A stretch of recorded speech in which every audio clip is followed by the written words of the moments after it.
we have to do is see the complexity of this problem and the vastness of it. And then we will realize that we are going to have to forget some of these so-called organizational principles and organizational aims and objectives, and realize that the real principle, the real aim, and the real objective is a solution to the problem. A police state. Just make the Negro neighborhood a police state. It's the most heavily patrolled. It has more police in it than any other neighborhood. Yet it has more crime in it than any other neighborhood. How can you have more cops and more crime? Why? It shows you that the cops must be in cahoots with the criminals. You make my point. That as long as a white man does it, it's all right. A black man is supposed to have no feelings. We want freedom by any means necessary. We want justice by any means necessary.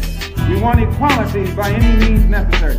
We want it now, or we don't get anybody to death. So whatever kind of action program can be devised to get us the things that are ours by right, then I'm for that kind of action no matter what the action is.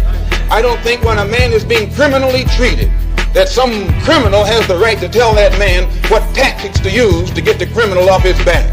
When a criminal starts misusing me, I am going to use whatever is necessary to get that criminal off my back. And the injustice that has been inflicted upon Negroes in this country by Uncle Sam is criminal. Don't blame a cracker in Georgia for your injustices. The government is responsible for the injustices. The government can bring these injustices to halt. And what you and I have to let the man know is we are peaceful people. We are loving people. We love everybody who loves us. But we don't love anybody who doesn't love us.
I mean, they're probably smart.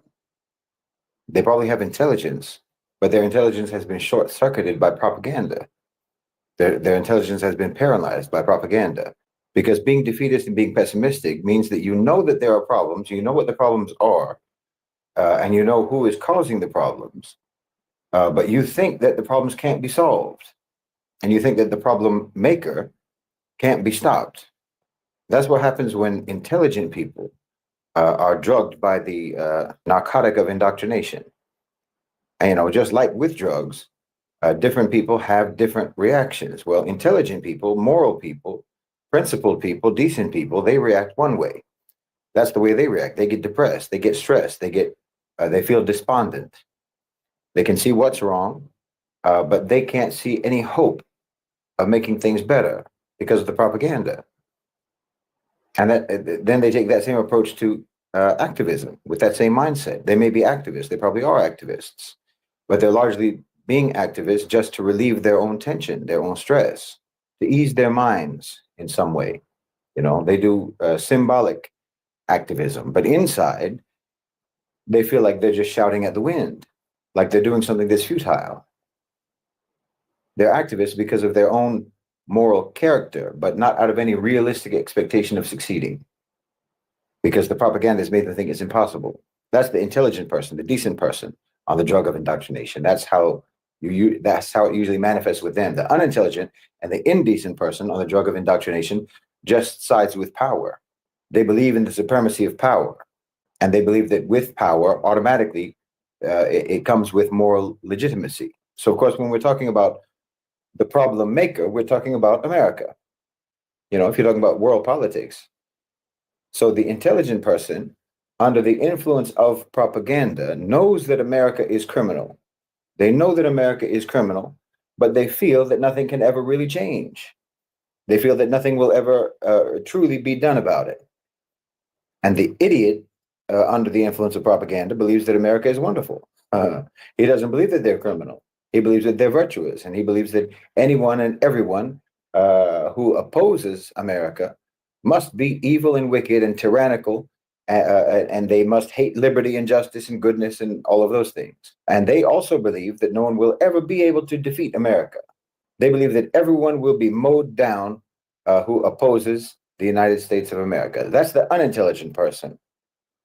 So they're not pessimistic, they're optimistic. They're ignorantly blissful, and they're full of hope, and they're full of pride, and so on. But the intelligent person feels overwhelmed. They feel distressed, and they feel guilty, and they feel pessimistic, and they feel hopeless. So you see, both of them have a different reaction to the drug of propaganda. But what they have in common is they both have the fundamental belief in America's unquestionable, unchallengeable supremacy. And again, just like someone on narcotics, just like someone who's drunk or who's on pills or what have you, just like someone who is intoxicated, someone who is under the influence of propaganda, they can't think straight. Their judgment is impaired. Their discernment is impaired. Their ability to fully comprehend, their ability to think properly, to perceive things properly is crippled. It dulls their analytical skills, and it dulls their observational skills. They can't process information correctly. They can't process information effectively. So the good news is, if you feel depressed, if you're a person who feels depressed, you feel hopeless or what have you, it most likely means that you are an intelligent, moral person. But the bad news is, it also means that you are under the influence of indoctrination and propaganda. And this intellectual and psychological narcotic has impaired your mind. It has impaired your judgment. It has impaired your intelligence. And that's actually what's causing your depression. So let me sober you up. Because the antidote for defeatism, the antidote for hopelessness today in 2025, alhamdulillah, is actually just objectivity. That's all the detox you need. Just a realistic, objective dose of facts. Because the facts prove that your hopelessness, your defeatism, and so on, your depression, it's irrational. Your belief that America is too strong, too powerful, too important, too rich, or whatever, that it's too great of a country or what have you to be stopped, that's irrational. It's not fact-based. And in fact, the main place that America still has power is only in your own mind. And that's because the main power that they have ever had was the power of propaganda, the power of, Hollywood, movies, television, and so on. Well, they built a strong narrative about themselves. Yes, they did. It's a very strong and persuasive narrative. They made a picture of themselves as a superhero. They made their whole story, their whole history, a superhero story, a comic book. And the narrative, that story, that propaganda, got pumped into your brain morning, noon, and night your whole lifetime, until America never had to actually be, in reality, America never had to actually be what they made you think it was, because they made you think it was. I mean, they told you already, they taught you. This is a big thing in the West. Perception is reality. That's the first clue. Perception is reality. They grasp that concept very well. But you should know that anyone who says that, anyone who actually believes that, it means that they're never going to actually be what they try to make you think that they are. Because they're not worried about being it. They're just worried about you perceiving them to be it. You understand? Anyone who believes that perception is reality is never going to be as worried about reality as they are about the perception. And that's the case with America. They have spent more effort than any nation in history crafting their image, while completely neglecting the substance. America is a perception. America is a perception and not a reality. From George Washington's false teeth to Donald Trump's fake tan, America has always tried to look like what they're not.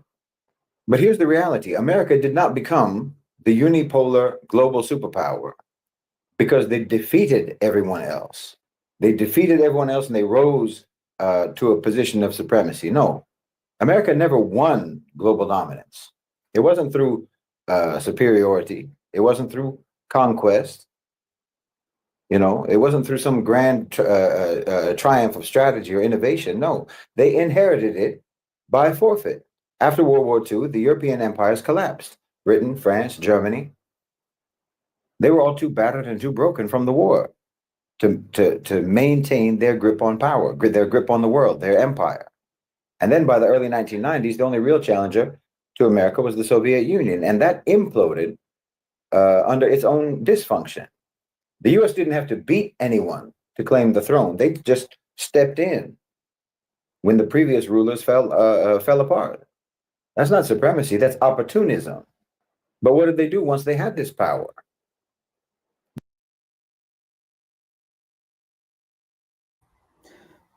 All right, good afternoon, folks. Once again, this is Frank. I'm glad that we are back. But as usual, the show going to start at 1 p.m. So just keep watching as we usually do, because this video also serves as a reference point as we dive into the discussion. So once again, welcome back. I know we've been out for almost a month, but again, I am back.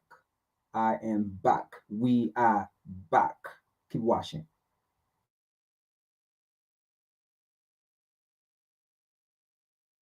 They rigged the global economy in their favor. They built an empire not of colonies, but of financial dependencies. The three pillars of America's false power. First, you had the Bretton Woods. In 1944, the United States forced the world to accept the US dollar as the global reserve currency. That meant that every country in the world needed US dollars for international trade. This wasn't because the dollar was superior. It wasn't because American goods were superior. It was because America dictated the rules. The result of that was that the US then could print money without consequences. They could run massive deficits. They could fund endless wars. They could fund their military industrial complex, and they could still force other nations to hold their currency. The entire global economy became a hostage to the dollar.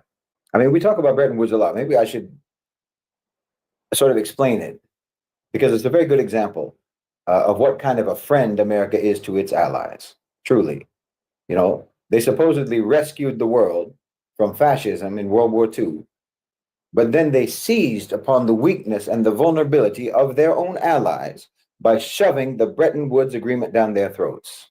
It was ruthless. In 1944, at Bretton Woods, it's a place, the United States imposed a financial order that forced all of the other nations in the world into a permanent state of dependence upon the dollar. Those countries didn't agree to it because it was a good deal. Don't misunderstand. They did it because they were left with no alternative. Like I said, after the war. See, there's a theme here. You'll see there's a theme to America's dominance. The theme of America's dominance is the absence of alternatives. They only win when there is no competition. You understand? At that time, Europe was destroyed. Like I said, Japan was in ruins. China had been devastated. Even Britain, the so-called, British Empire, was bankrupt. The only country that actually emerged from the war, World War II, stronger than before the war, was the United States. Well, I mean, all of the other countries were fighting for survival. America's industries were booming. Its economy was thriving. And most importantly, at that time, they held 75% of the world's gold. So what did the US do?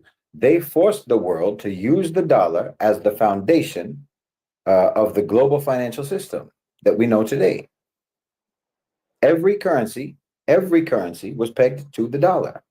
And the dollar, they said, was to be backed by gold at $35 an ounce.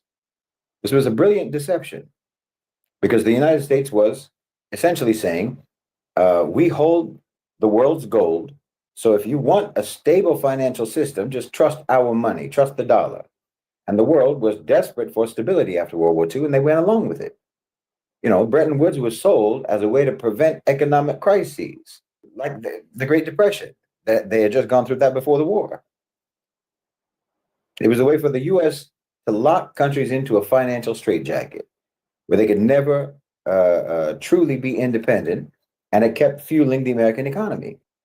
London had been previously the financial heart of the world, but after Bretton Woods, it was New York. It was New York. The British Empire was dying, and the Americans wanted to inherit its position. You see how they do? It's not by courage, it's by conniving that America extorted their way to power. But let me repeat, the countries didn't eagerly sign up to this system. They had no choice but to sign up to this system. The US controlled the gold, they controlled the loans, they controlled the trade routes, and they had the military power. Again, not because of earned supremacy, but because everyone else had suffered the devastation of World War II. That was the beginning of America's military power, because the war had been fought in Europe and in the Pacific, not in America. The UK got bombed, France got bombed, Russia got bombed, the Netherlands, Belgium, Hungary, Finland, Romania, you name it. Denmark, Spain, Austria, all got bombed. All of them got bombed. And of course, Germany obviously got bombed. Italy got bombed. And Japan not only got bombed, but it had the atomic bombs were dropped on them. Even Egypt got bombed. China, the Philippines, India, even all the way down Australia. Everybody got bombed. Everybody except America. America didn't get one bomb, except for Pearl Harbor at the beginning, which wasn't officially even part of America at that time. It was a colony. Everybody got wiped out. All their economies were destroyed. Their infrastructure was destroyed, and so on. Manufacturing, everything. And then here comes America, like some ambulance chasing shyster lawyer to a car wreck on the side of the road, clicking his pen and telling some half comatose victim of a car crash, just sign on the dotted line. That's what America did after World War II. It's ruthless and predatory. That's your good friend. That's your special friend, special relationship, special friendship. You thought he was giving you a lifeline. He was actually putting you on a leash. And if you resisted, if Europe resisted, well, you risked economic isolation, financial strangulation. Countries that went against the United States, against their financial interests, you'd find yourself targeted politically, destabilized, or even overthrown. Subversion, everything. All they had to do was call you a communist. If you don't want to go along with America's plan, they just call you a communist. But here's where the real fraud becomes clear. In 1971, as the year I was born, Nixon ended the gold standard. The entire premise of Bretton Woods, the whole idea that the dollar was backed by gold, was a lie. Now the dollar wasn't backed by anything, but it was too late for anyone to pull out of the system by then. So what did that mean? It meant that the U.S. now you don't even have to have gold now, right? So then they could print unlimited amounts of money, and they could impose sanctions against any enemy country. They could weaponize the financial system, and they could exploit the rest of the world without producing anything of real value. This was the beginning of the end of productivity in America, of real productive activity in America. Now, that might sound good in the short term, and it has been very good and profitable for a certain group of people, but it's not sustainable. That's a counterfeit economy.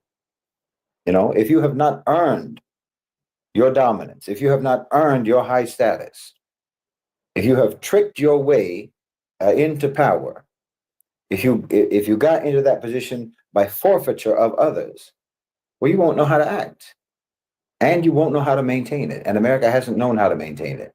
You'll be like one of those lottery winners who goes broke a year later after they win the lottery, because you didn't come up right. You didn't come. You weren't raised for this. You didn't work your way to the top. So now their system is collapsing. Countries are waking up to this whole scam. Russia, China, the global South, BRICS, they're all looking for ways to escape the dollar, and they're doing it. And America knows that if the dollar falls, American power falls with it.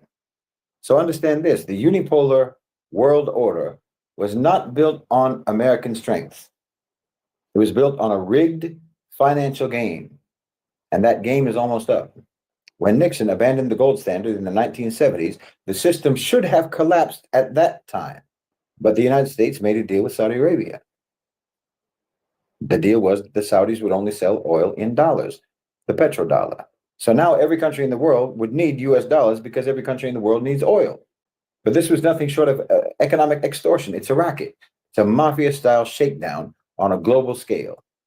And of course, you can't separate this, what America did with Saudi Arabia, you can't separate this from the existence of Israel and America's support for Israel as a destabilizing force in the Middle East. America didn't just offer a deal to Saudi Arabia in the 1970s. No, they backed Saudi Arabia into a corner.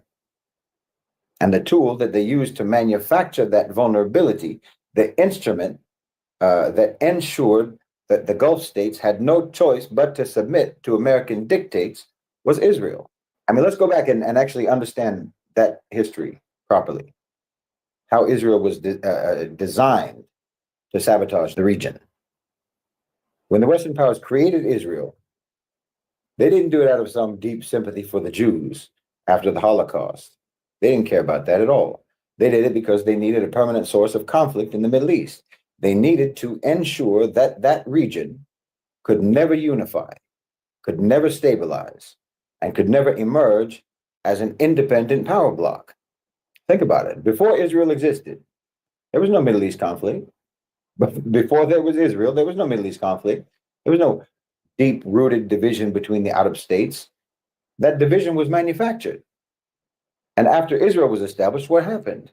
War, chaos, the rise of revolutionary movements, militant movements, because Arab leaders and their people recognized that their sovereignty was under attack. So then you had Nasserism in Egypt, which emerged as a direct response to Zionism, a direct response to Western imperialism. Then Baathism in Syria and in Iraq. It's for the same reason, to create strong independent states that could resist Israel and Western domination.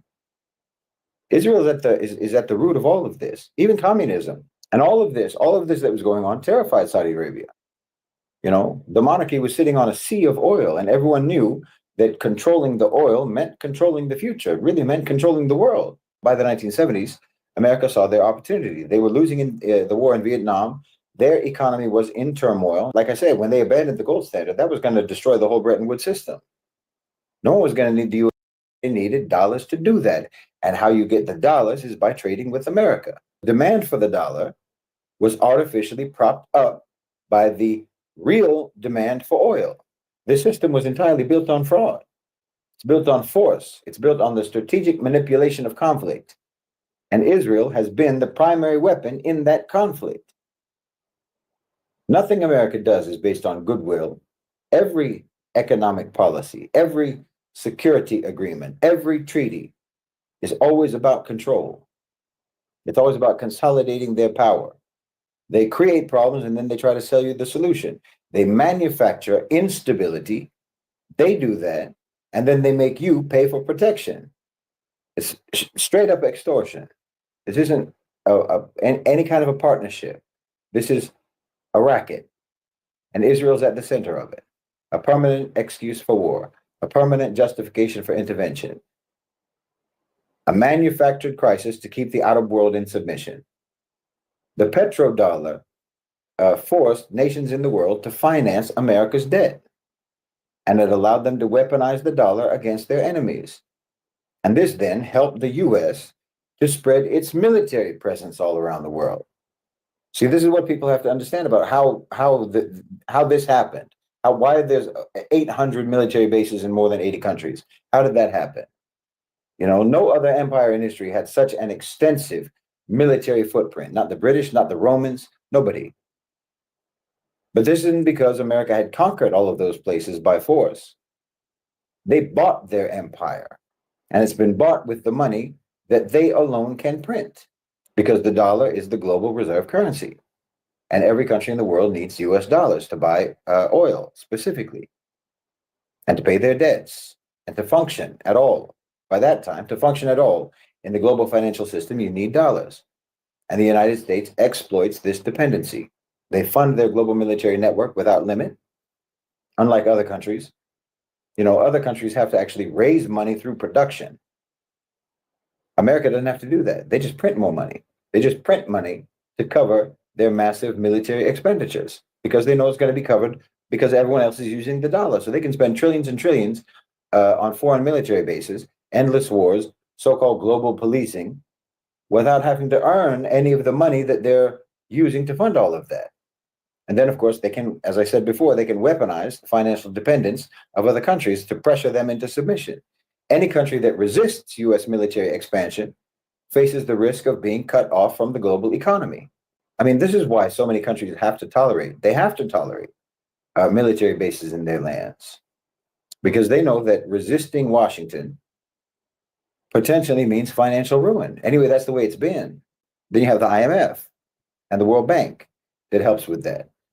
These two institutions that were created under the Bretton Woods system, they act as instruments of economic imperialism. They have ever since they were founded. They offer loans to struggling countries, but those loans have severe conditions attached. If a nation is in financial distress, the IMF will step in with a bailout, but only if that country agrees to certain reforms. These reforms can often include opening up their markets to corporations, neoliberal program, Western political influence, and allowing U.S. military presence. Many countries that host U.S. bases today only do so because they were financially trapped into submission. Like I said, it's not partnership, it's blackmail. A government that is economically shackled like this cannot afford to oppose U.S. strategic interests. They can't say no when Washington demands that they accept a military base, because rejecting a base, rejecting military cooperation could mean losing access to international financial markets, losing investment, even triggering economic sanctions, economic collapse. That's why you see a pattern. If you look at it, look at the countries that have received major IMF bailouts, International Monetary Fund bailouts. Look at how many of them afterwards, after receiving those bailouts, became either new hosts to U.S. military presence or deepened their military ties with, feel safe putting their money into your country. But let's be honest, obviously, the U.S. doesn't protect those countries.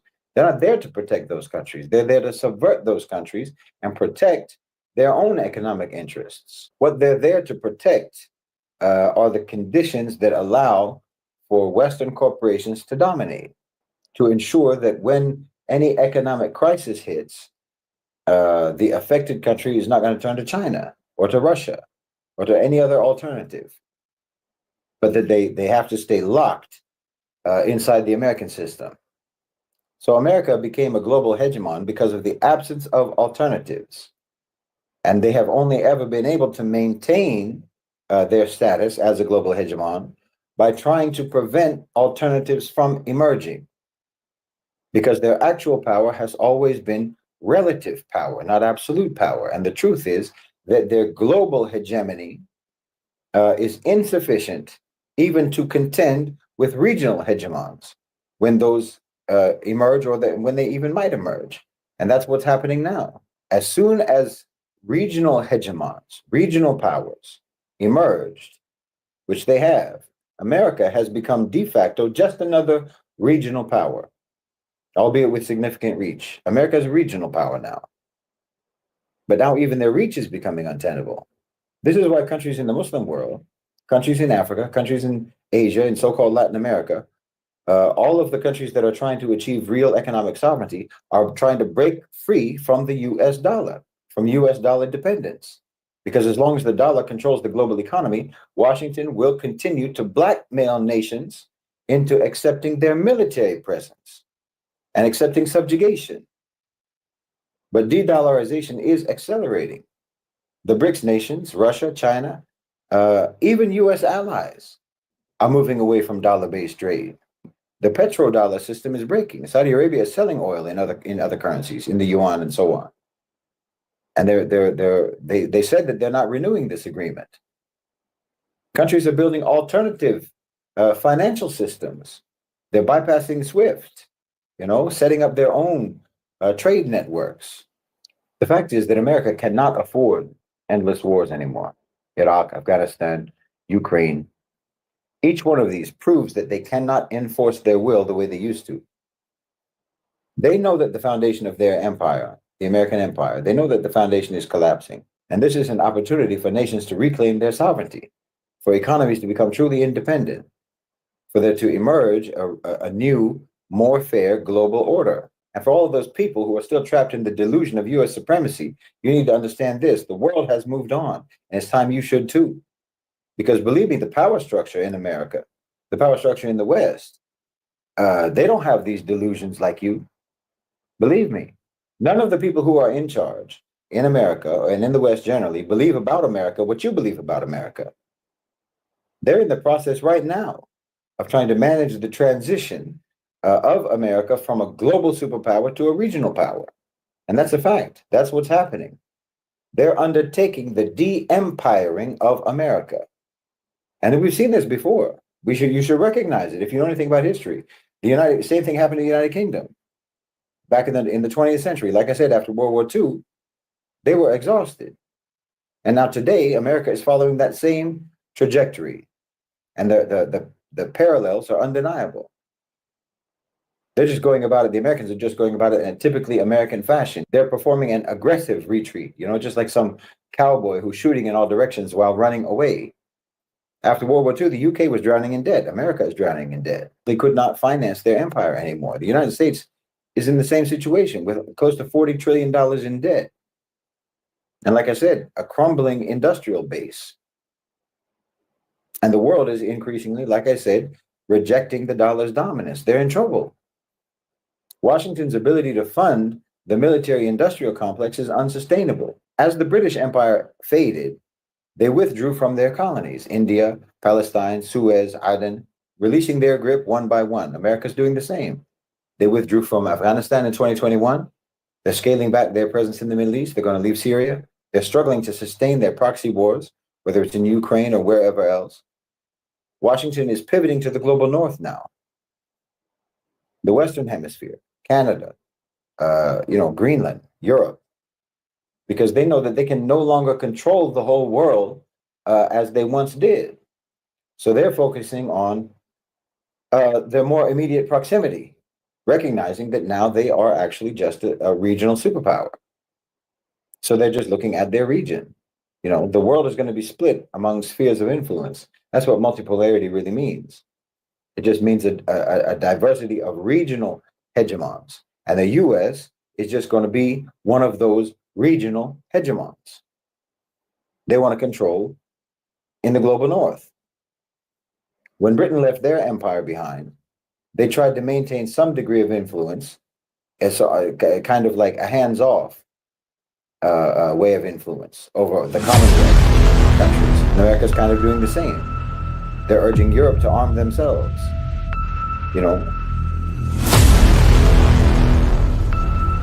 But everyone has a different story to tell. Shell, which says it's losing it. The Tampa market. Spiral rise. In Northeast Africa, precisely on the horn of Africa. The local plant.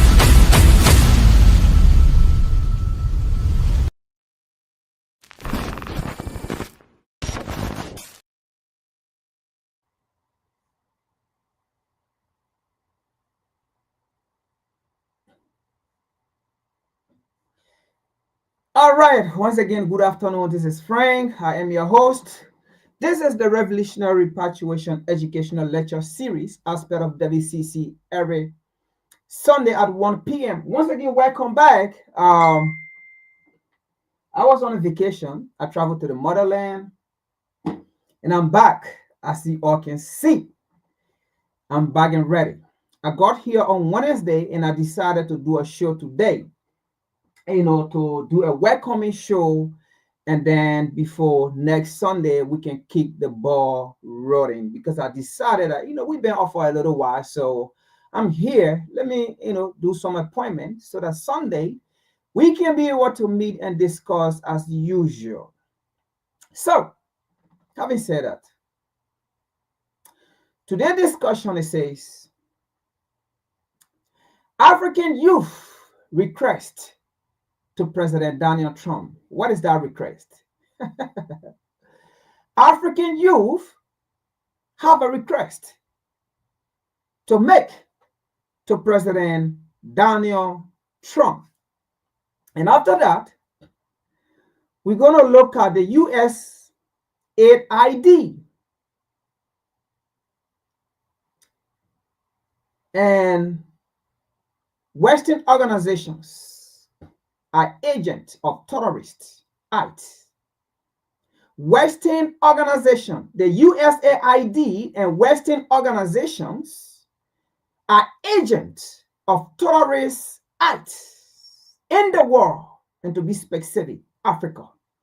USAID and Western organizations are funder of terrorism, Al-Qaeda, in the West, or let's say in Africa and other parts of the world. Now, this is not strange, right? Those of you that have been following WCC and other Pan-Africanist media or platform, we have said these things, that Western organizations, Western NGO in Africa and in third world country, as they call it, they are the people sponsoring the terrorist acts. They are the people sponsoring the terrorist act. They are the people giving arm and ammunition to the terrorists in Africa and other parts of the world. We said that here. But however, we Africans, we never believe each other. We take each other for granted. But when a white man speaks, then that's the time we believe it is the reality. When a black man speaks, it is not a reality. And that is what Malcolm X said. Who told you that it's supposed to be done the other way around? If it is said by the black man will never ever respect or honor what the black man have said. But if the white man say it, then it becomes the absolute result. Now, we have been saying these things, and other people have been saying it, that organization, like even the UN, we have said that here several times. The UN is a sole sponsor of terrorist activities in Africa. The UN is not there for peace and security in Africa. Yes, they may carry food. Yes, they may carry water to some places. Yes, they may carry drugs to some places. But those are the incentives they gave to take away your mind, your understanding of what they do in those countries. Those are incentives. They don't care bringing food to you. They don't care bringing some kind of a medical supply. They don't care bringing WFP or bringing some food. They don't care, because that's incentive for you not to focus on what they are there. We have said it here. No one believe it. But we should wait for Donald Trump to come and tell us that the USAID, they are funder of Al-Qaeda. They are funder of terrorists. They are funder of the Arab Spring. When we have said it here, it was the United States, Washington, D.C., through Obama, Hillary Clinton, that funded the Arab Spring to kill Gaddafi. How many times we said it here? Oh. But they should be the one to come and say it. You see, that is why for me, I love Donald Trump. And the African, you have a message for him today. I love Donald Trump because it is Donald Trump that made black people to wake up. You know, the first 4 years he came there, if some of you pay attention, during Donald Trump 4 years, right? That was the time African in the diaspora and African on the African continent actually connected. It was during Donald Trump 4 years, African in the diaspora decided to make move to the African continent. But before then, they was going to the same Europe. And what Daniel Trump said? Daniel Trump said, what I'm doing, what I'm saying, it is a system I didn't create it. I came, I met it. I'm just doing it. But for them, they are hypocrites. They've been doing the same thing to you. But what they do to you, they do secret rebuke. And I'm doing open rebuke. Oh, but we black people, we love secret rebuke than open rebuke. We have said it here time with anonymous that this Western organization on the African continent are the founder of Boko Haram. Then we say it. We came out here. We said it. We said the Nigerian army even said the Médecins Sans Frontières, an organization of France, was supporting Boko Haram, was giving aid to Boko Haram, was giving medical supply to Boko Haram. How can you go and be supplying medical supply, treating Boko Haram against the people, against the army? And you believe these Westerners to come to Africa to work with you to say we are coming to fight terrorists? How can they come to fight terrorists along with you when they are giving medical supply to the terrorists to be well, to be physically fit, to come and fight you? Does that make sense? Oh, so the white man should come and tell you that's a slave mentality because we still live like a slave. They will come and tell us USAID is funding Al Qaeda, USAID is funding ISIS, USAID is funding terrorists in Africa. They will come and say USAID is the one dropping ammunition to the terrorists. They will come and tell USAID is the one giving logistics to the terrorists in Africa before we believe it. Because they are giving you rice. They are giving you medication. They are giving you this. Oh, okay. We are going to wait for Daniel Trump to come and tell us again that the United Nations is the one supporting arms and ammunition to the terrorists before we believe it. When we have said it here, all United Nations organization in Africa should be out. We said it here time with anonymous. That African leaders, what is the United Nations doing in Africa? When we said Ukraine, war is dead. We blow a lot here. We talk about it. What is the United Nations not in Ukraine? Oh, but I thought the United Nations is an organization for peace and security to supply food or medical. Why are they not in Ukraine? We ask question, critical question. Critical thinking. We ask those things here. We analyze it. Oh, African leaders. The African youth have a message for Donald Trump today. That's just a prelude. Let me play a video here.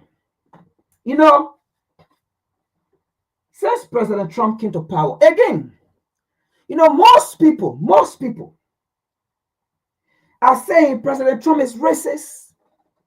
President Trump does not like black people. President Trump, he's doing this, he's doing this. You know, African people, we never ever focus on the reality. We never focus where we're supposed to focus. Yes, President Trump is doing what he's doing, so what? You know, this is WCC here. We are not coming to speak based on emotion here. No. We are looking at where the problem coming from. We are looking at what led to the problem. We are not looking at because Donald Trump deport people, Donald Trump. No, what led to the deportation? What is the reason in the first place of deportation? Donald Trump can deport the entire black people to where they're supposed to go, where they came from. Yes, it's supposed to be. Don't you have leader on the African continent? Who cares if Donald Trump deport who Donald Trump want to deport? After all, Donald Trump is not the first president in the United States history to deport. in power, President Barack Obama has the highest or one of the highest deportation rates in U.S. history. Did you hear about it? Oh, you listen to the video we just played about the narrative of how the United States carry on by doing things. Daniel Trump deported, Daniel Trump racist, Daniel Trump this, Daniel Trump that. Okay. We have a message for Daniel Trump. Now we play this first video for you before we can tell Daniel Trump what the African youth want.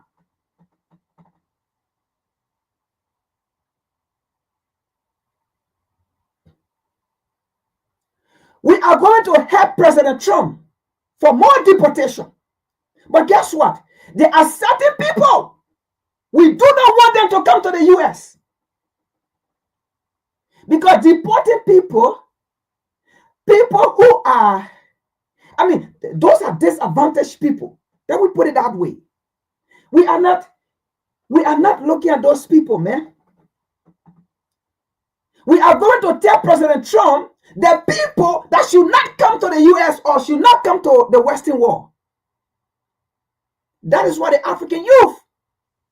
That's the message today we have to give to President Trump. He's running behind innocent people.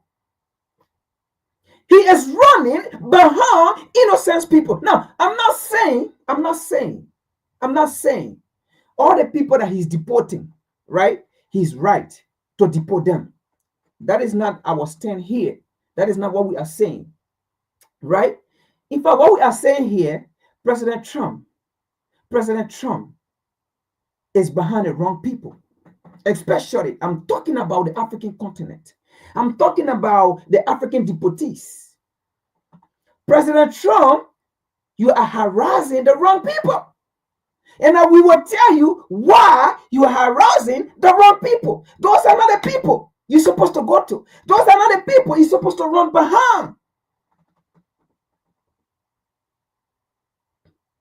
We will tell you the main people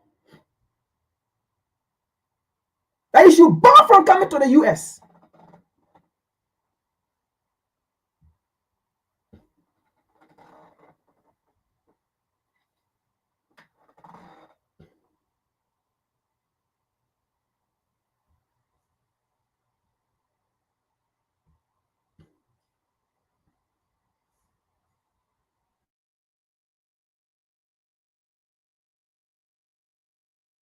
President Donald Trump's mass deportation plan is in full swing. And of course, we're hearing from a whole host of communities that are not supposed to be over here, right?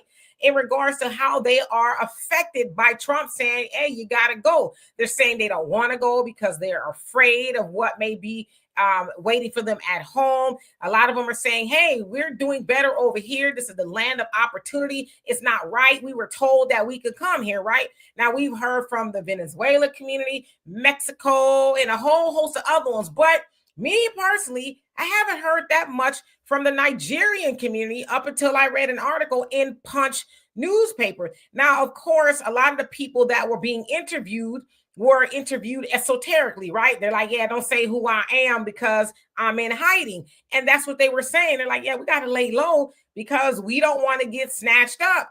We want to be over here, right? They spoke to one guy who said he spent nearly $30,000 trying to become a citizen. He says that he's been scammed a lot, whether it was marriage proposals that it go through and, paying somebody to do the paperwork.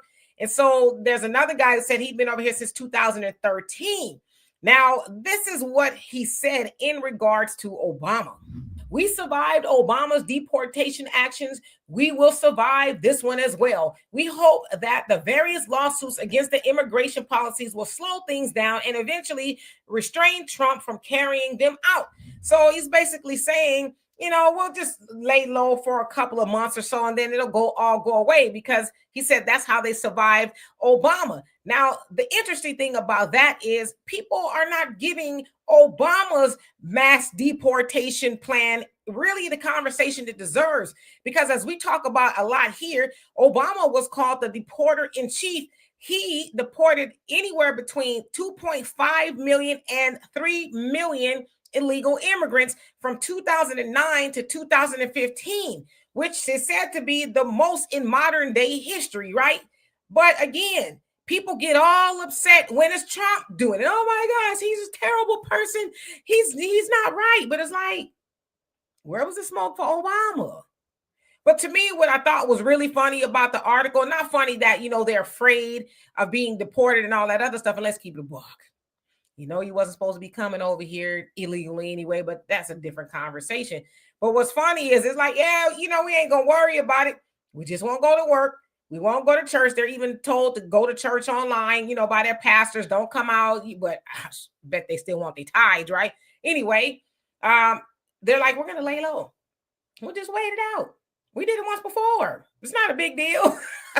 So I don't know. Will Trump find them? It remains to be seen. Now, it sounds like with all the illegal immigrants that are over here, Nigerians are a lot less than a lot of other people from different countries.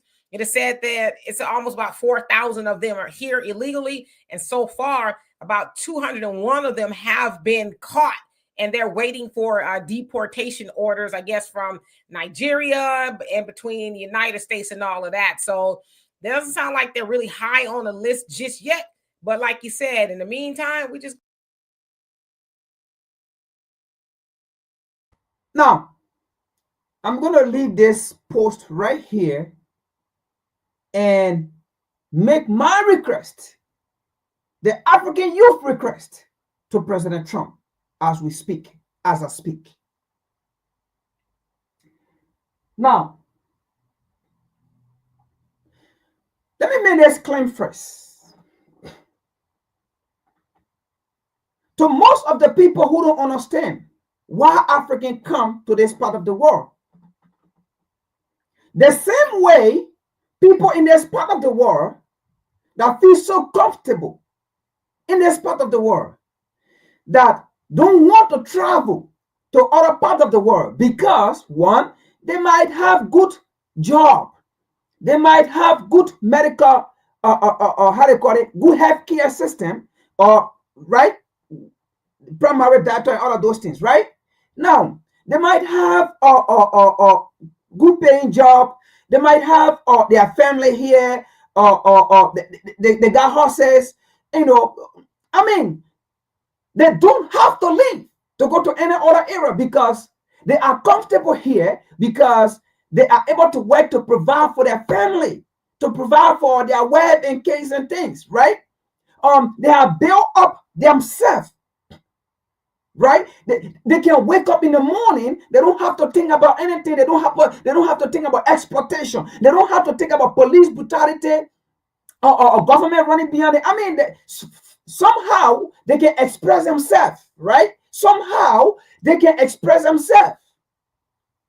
I mean, they can get up in the morning, take shower, and go to work, and come back from work, and every 2 weeks, right? They depend on pay. I mean, every 2 weeks they know they will get something. They will get paid. They will go to the banks. I mean, they have deposit, direct deposit coming to them. Those that have direct deposit, or those that don't have direct deposit, they have their check coming to them within, say, 2 weeks before Friday, right? You can take your kids out maybe that Friday or that Saturday or that weekend to go to the park, or to go to the museum, or to go to a restaurant to have family dinner. Those things you can have them, right? All right. In Africa, to the most extent, we don't have it.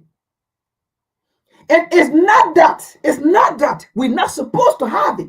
In fact, the African continent, it is the continent, it's supposed to be the continent to even supply the outside world, to even supply, to give aid to the US, to give aid to UK, to give aid to China, Russia, Australia, right? To give aid to Canada. I mean, these people, the African continent, to be specific, we are the one.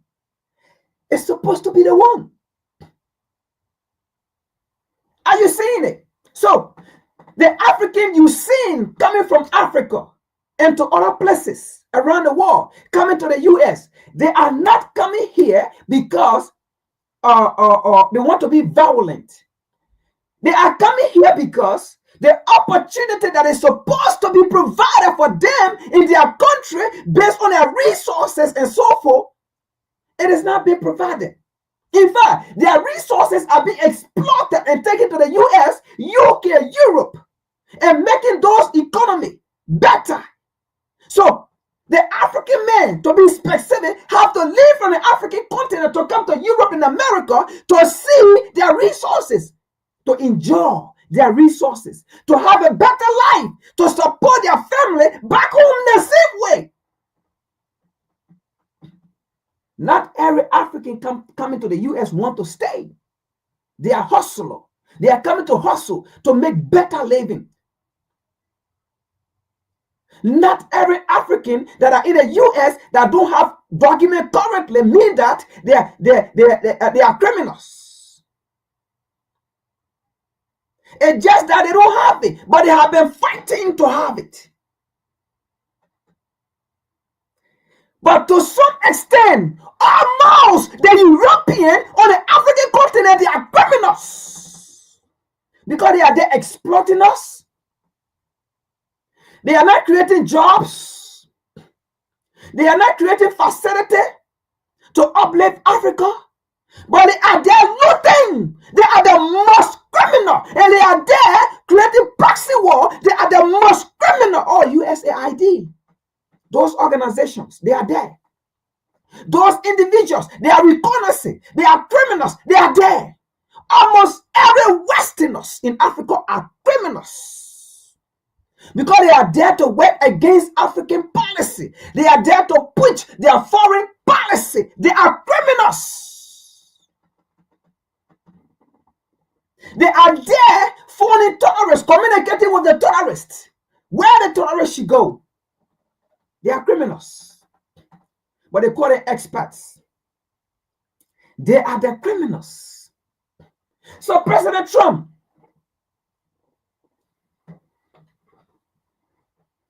you can go ahead and do your deportation because you're not the first person.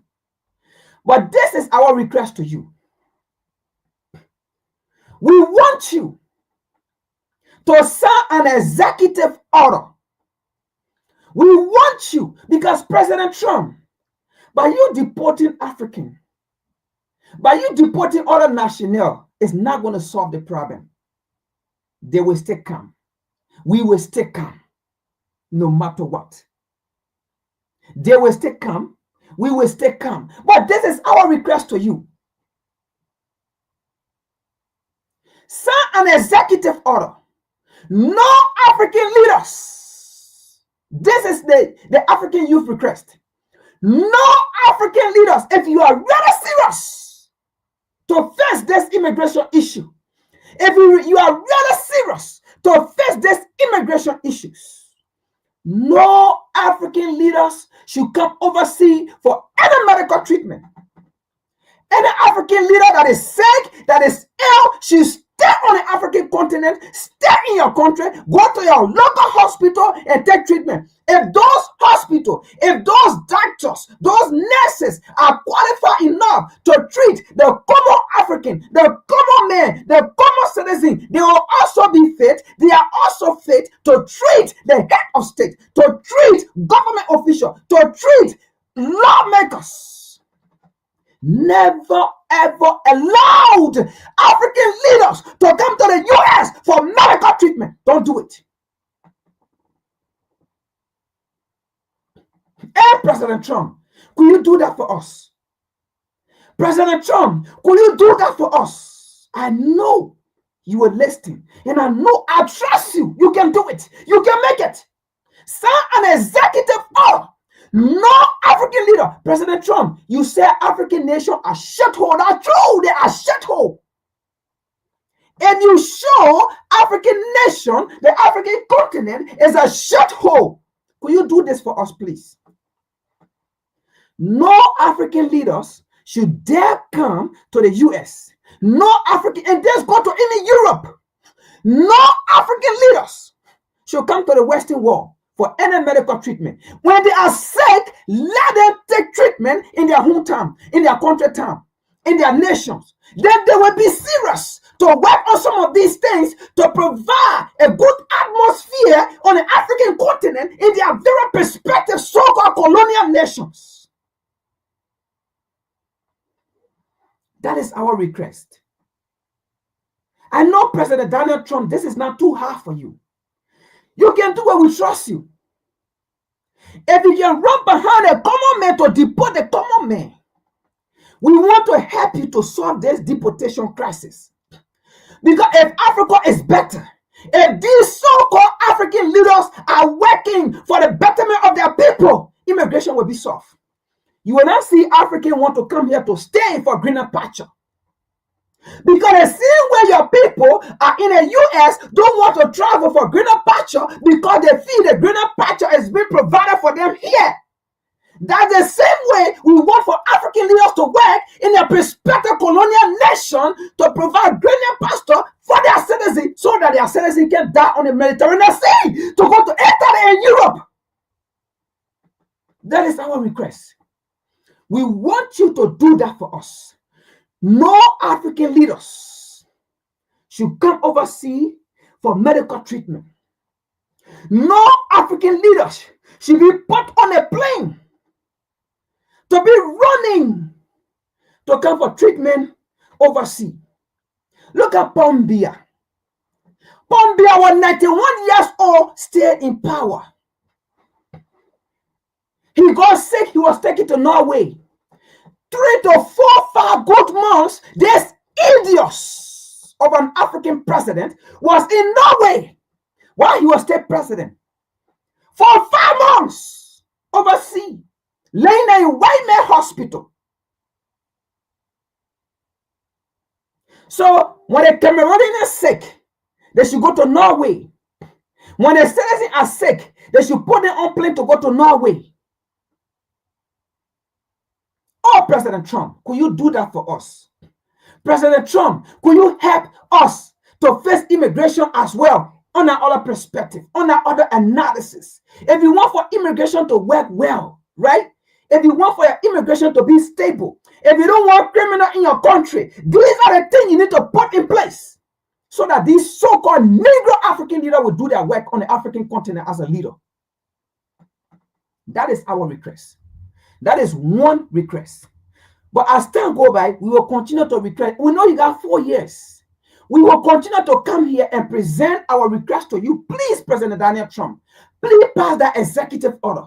No African leaders should come to the US for medical treatment. No African leaders should travel to a white man land for medical treatment.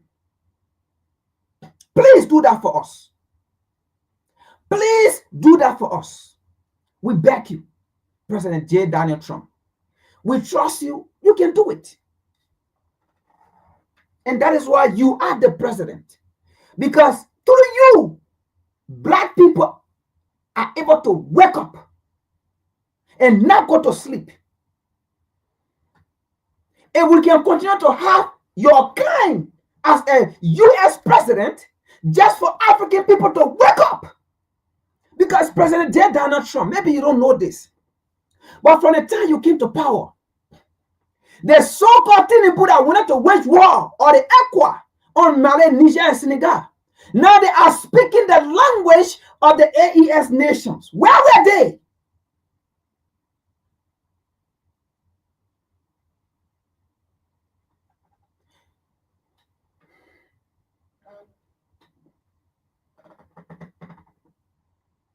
Now we have most of these African leaders now speaking the language of the AES nations because you came to power. And when you came to power, you said, no more aid. When you came to power, you said, no more aid to these shithole African nations, to these shithole African presidents. You said, no more aid to these shithole African nation, presidents. Because of that, they began to wake up. and start saying, oh, the AES are doing the right thing. We're going by the AES. We stand by AES to fight terrorists. We stand by AES to liberate Africa. We stand. The same nigger P that wanted to go kill their brothers and sisters, President Trump, because you came to power. These knucklehead African leaders began to say Traore was doing the right thing. Tiani was doing the right thing. Assimi was doing the right thing. But when they had their colonial master in power, these African leaders were not doing the right thing.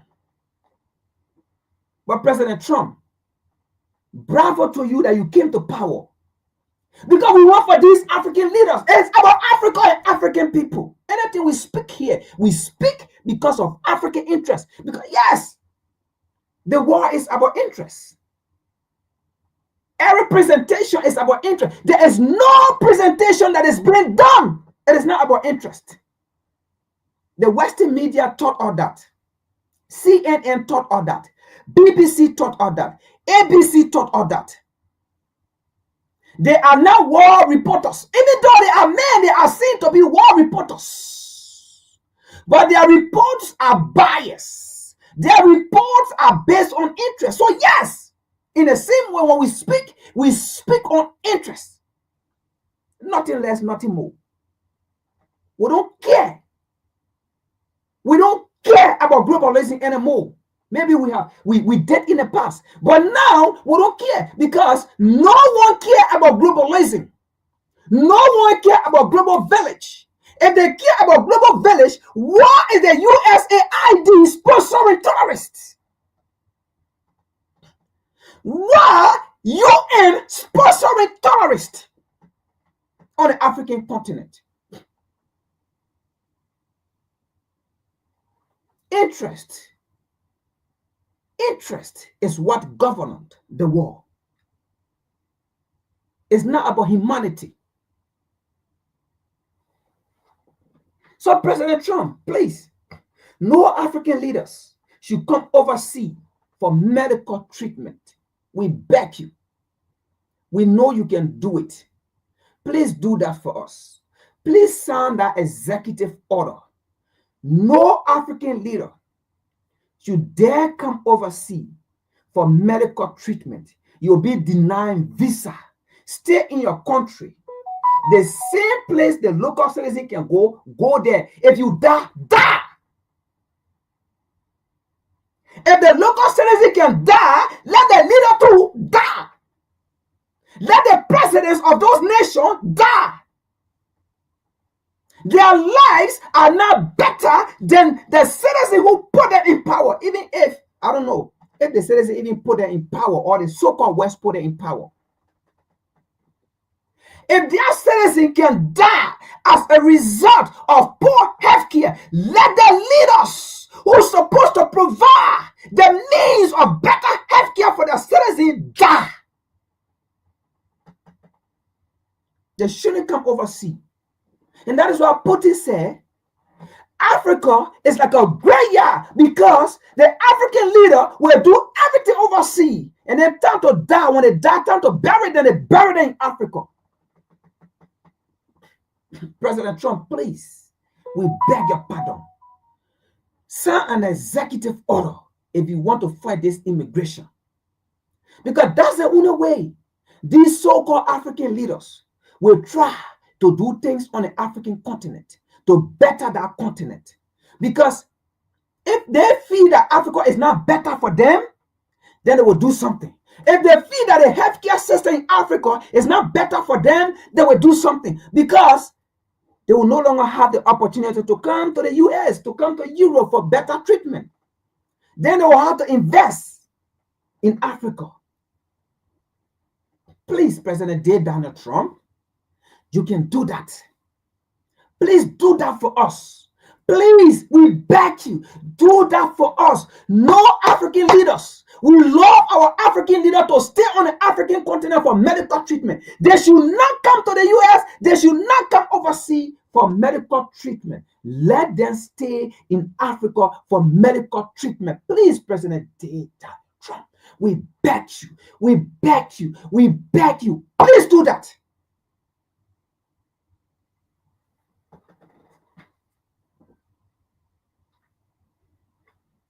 That is our message to President Trump. And we believe, President Trump, you will do that for us. These African leaders, most of them, they are shithole African leaders, apart from the AES nation. But most of these African leaders, like you said, they are shithole African leaders, and you need to treat them like a shithole African leaders.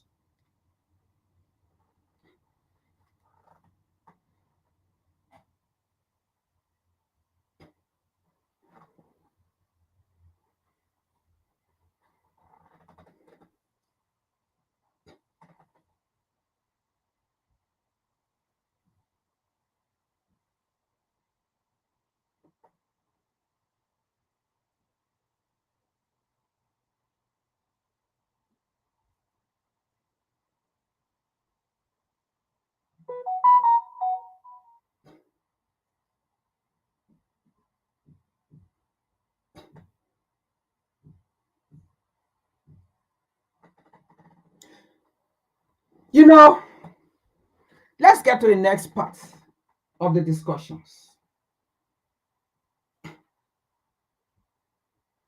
Now that the truth have come out, because all that we've been speaking, it have never been, seems to be the truth, right? Okay. Now that the truth have come out from the sponsors, now that the truth have come out from the sponsors of terrorists, from the sponsors of Al-Qaeda, from the sponsors of ISIS. You know, if you sponsor terrorist act, by definition, you are the terrorist.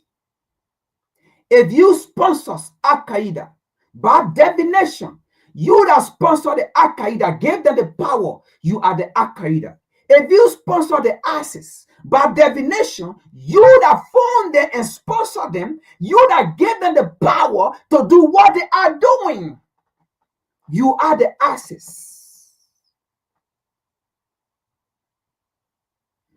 If you sponsor Boko Haram, by definition, to do what Boko Haram is doing, you are the Boko Haram. Henceforth, USAID is the Al-Qaeda. Henceforth, USAID is the terrorist. Henceforth, USAID is the ISIS. Henceforth, USAID is the Boko Haram. Henceforth, USAID is an enemy to the African continent and to African people and to African interests and to African freedom. Henceforth, the United Nations, as we have spoken here before, and we say it again, they are the enemies to the African interest and Africans' happiness.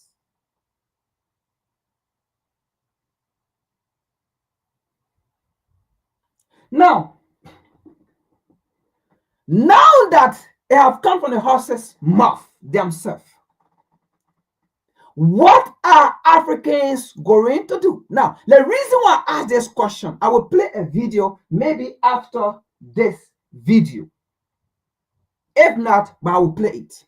The reason why I ask that question, now that they have come from the horse's mouth, what are Africans going to do? This question was indirectly asked to a Nigeria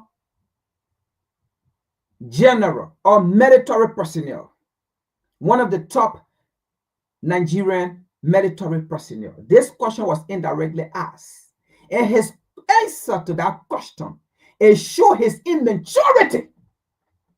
It shows his immaturity as an African general commander.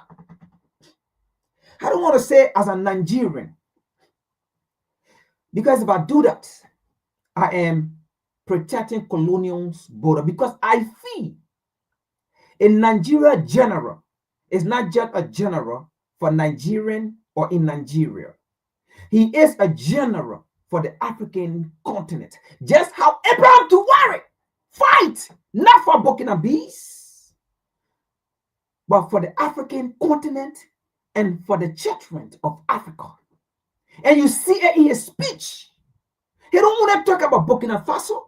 He don't want to talk about the African continent, but he talk about black people.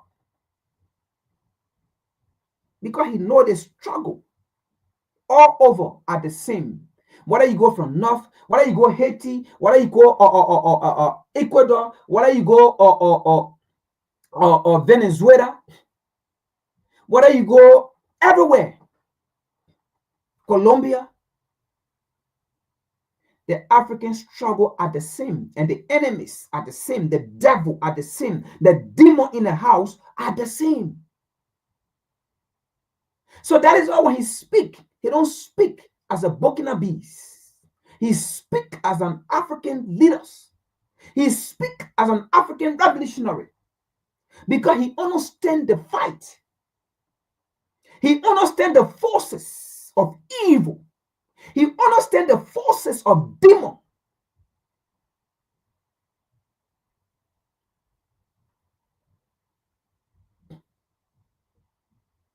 So whether you are an African general or Nigerian general or Ghanaian general, whatsoever, you are general for the African continent, the African masses. But let's establish what we want to talk about here. Let's establish what we want to talk about here. Let's establish what we want to talk about here. Let's listen to it. I know it has been played by many people, right? But again, we have different ways of bringing, and we have different way of digesting what have been said. We have different way of bringing the messages. WCC, we don't sugarcoat. Maybe other people want to sugarcoat it. We have different way of speaking about the obvious to our people to get it. Because Africans are so stubborn that you don't speak once, they get it. You have to speak over and over and over and over, and sometimes they may not even still get it because of that slavery mentality. They want to hear it from their slave master of the direction that Africans need to take before they take it. But guess what? Your slave master will never give you a direction of freedom. But let's see this video here, and then we will discuss it. Recognize Representative Perry. Thank you, Mr. Chairman. USAID was created through executive order in 1961 by President Kennedy, long having lost and strayed from its mission, lost its direction. Even the Clinton administration tried unsuccessfully to reform it. And we spend, I don't know, somewhere between $40 and $50 billion annually on this organization. And with the things that you hear, well, many of us, probably most of us in this room, agree with projecting America's power for the good of all the world around the globe. Quite honestly, if our enemies were asked to design a foreign aid program that would actively undermine the United States of America at maximum cost to the taxpayer, they would be hard-pressed to create a scheme more effective than USAID. That's shocking to say, but I just, it's, look, let's just go to a couple things here. We left Afghanistan, and I'll just characterize it as left in August of 2021. August of 2021. So the Taliban's in charge. Taliban threatens the lives of the NGO personnel distributing USAID. They claim credit for USAID distribution. They interfere with the distribution of USAID aid. They tax the beneficiary of the aid. They tax the delivery service. They steal the food commodities. They divert the funds. They extort citizens for protection for USAID aid. They create sham procurement schemes, and they threaten the lives of those who oppose those schemes.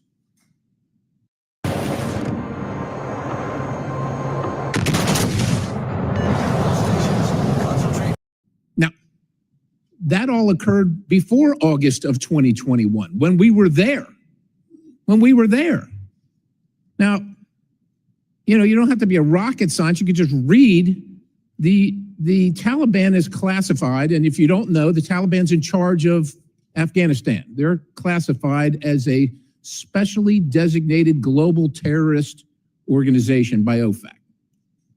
So post 2021, so this is last year, 2024, we spent $697 million of the taxpayers' dollars in Afghanistan, including $534,719,000 in change from USAID in Afghanistan. I don't know what we think we're going to change in Afghanistan. We lost 22,000, lost or wounded 22,500 Americans in Afghanistan over the course of our term there in the war, spending over $2 trillion.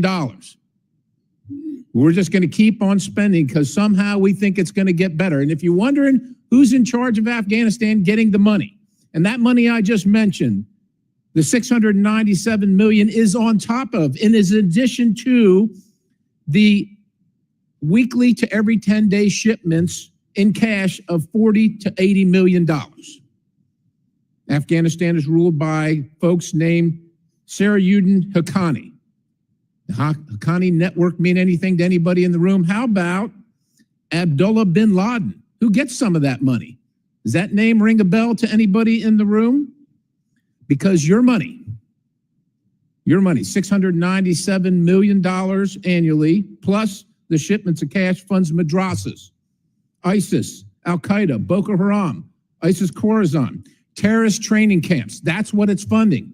If you think that the Boko Haram, ISIS Khorasan, terrorists annually, plus the shipments of cash funds madrasas, ISIS, Al-Qaeda, Boko Haram, ISIS Khorasan, terrorist training camps. That's what it's funding.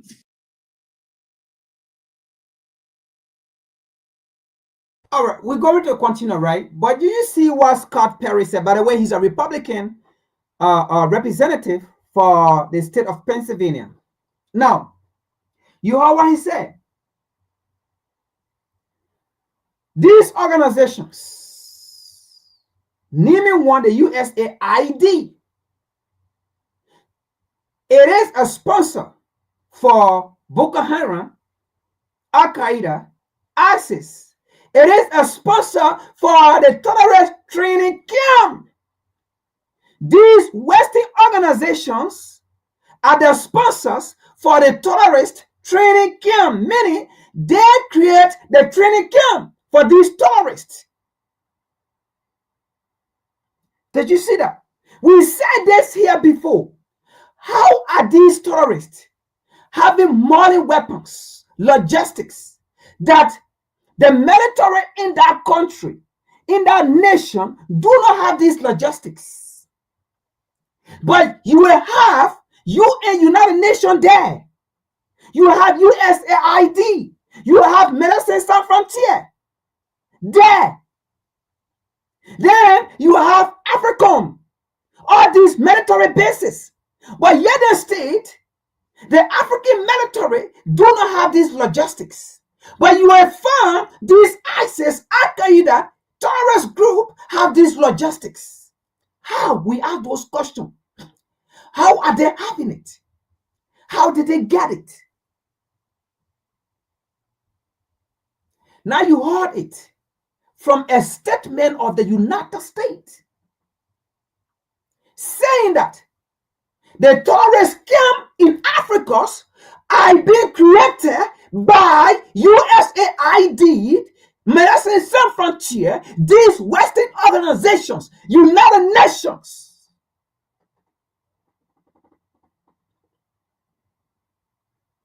That is why they never allow you to question Western organizations when they go to the African continent. That is why Medicine Sans Frontières will pass through your checkpoint. You will never check them. But they are carrying drugs to the terrorist camp. They are carrying ammunition to the terrorist camp. And that is why you have these military bases. Now, let's see this. The USAID, it is a government entity of the United States. It is not an NGO. It is not an NGO. The USAID, it is an entity of the United States government. So they get their funding from the United States government. They get a budget from Congress that is passed and give it to them. So that means the United States Congress knows specifically about the ills of the USAID on the African continent and in other parts of the world. Because how can they tell us they don't know, for example, but they gave aid? Because I know the USAID have to give them report of what have been spent. Like you saw, Scott, how they call it, was really down there. The budget, the money that was spent, because these are reports that was given to them. So they know what USAID is going. But again, let's see this here. We might be wondering, then how come the news is coming out? Let me tell you, at this point of the time now, let's be blunt here. There's a shift in the war, and the US is fighting to gain her balance back. You see, they fought President Trump on numerous charges. They tried to break him down. Everything they did, nothing. You think what President Trump want to do when he comes to power? This man is a businessman. This man is not a globalist. He's a nationalist. You think what he's going to do? Do you think what President Trump going to do? That's why they never like him, because they know he can't keep it more sharp. That's why they didn't want him to come to power, because they know anything he see, he will stock it. And that is why President Trump said, everything that I'm doing to you, and you say I'm racist, I'm this, I'm that. The Democrat, Joe Biden, how they call it, former president, and even Obama, they did the same thing to you. But just because I'm letting you know, and you think I'm racist, he said, everything that I'm doing to you, it is a law. I can't mad there. I'm just applying the law. I'm just going by the law. But I'm doing it, and I'm not being apologetic about it. I'm doing it for you to see. I'm not taking my time, or I'm not using the media for the media to come in and polish it, this, that. President Trump said it. So what is going on here? President Trump will go after them too, of what they did to him. So he's going after them. And that's why you see these things, these secrets coming out. That's why you see, look, there are a lot of things that is going to be revealed. There are a lot of things that are going to come out. This man will bring them out. You think he care? President Trump don't care. They went after him. He's going to go after them.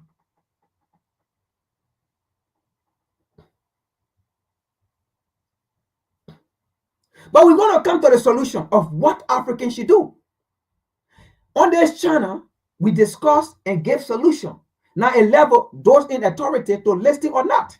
But I know some were listing. I know the AES were listing. And some of the Negro African leaders who are no longer getting aid, some of them were listing. But hope, if President Donald Trump leave and their puppet, their slave master come in, they shouldn't turn their back. But we're going to give solution on the second video that we're going to play, because there was a question that was asked the Nigerian high military personnel, and he was so dumb and stupid of his answer that he gave. I am not a military personnel, but that question was so easy for me to answer. When it comes to security, that question was so easy for him to understand and to answer. I'm not a military personnel, but I could have answered that question, and I can answer that question.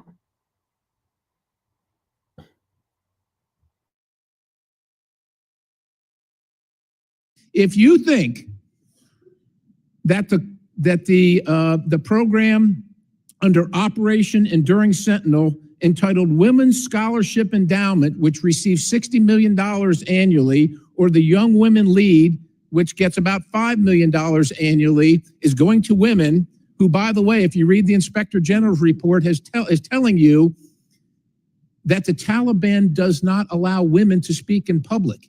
Yet somehow you're believing, and American people are supposed to believe, that this money is going for the betterment of the women in Afghanistan. It is not. You are funding terrorism, and it's coming through USAID. And it's not just Afghanistan, because Pakistan's right next door.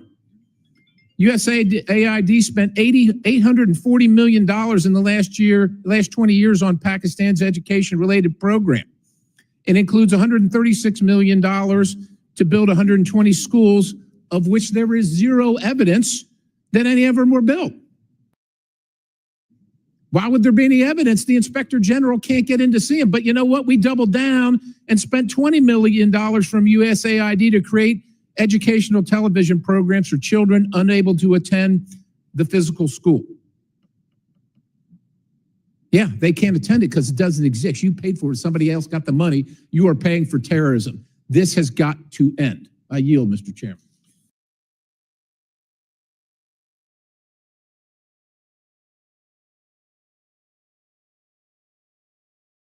All right.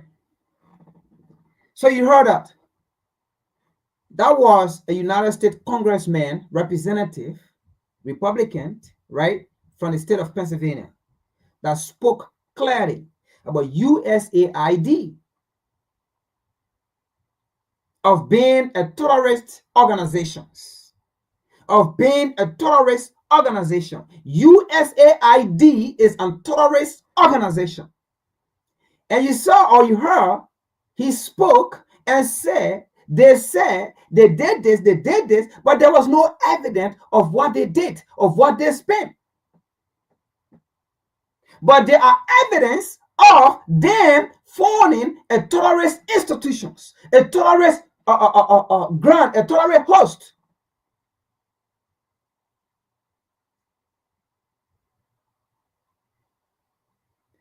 And why are they doing these things? Because the question should then come, why are these Western organizations doing these things? Let's be frank here. We have said it here before. There is no way. Amen. I know how we will say these things for our people to understand. There is no way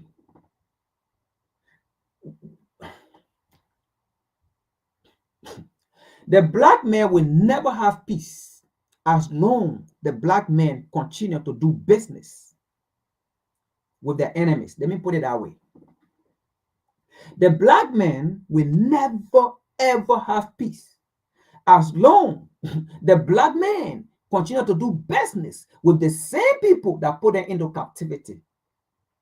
The black man will never see peace as long the black man continue to trust the same people that put the black man into slavery, into colonization, getting their prospective leader, getting their revolutionary leader.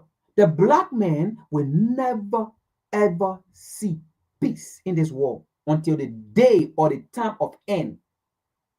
Until the day or the time of end, the black man will never see peace as long the black man thinks his peace and security lies in the hands of the men who enslave him, of the men who colonize him,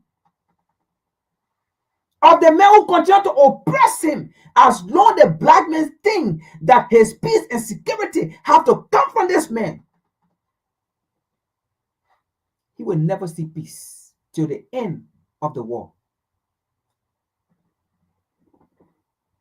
If the black man think he or she can never move on, if the African nations think they can never move on without the West, we will never see peace till the end time of the war.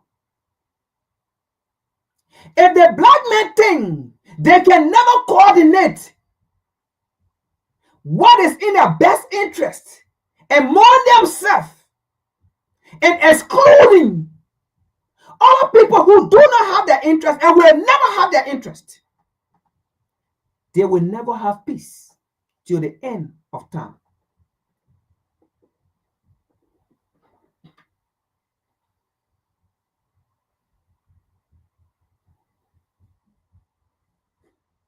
Let's watch this video and we answer the question about what Africans need to do.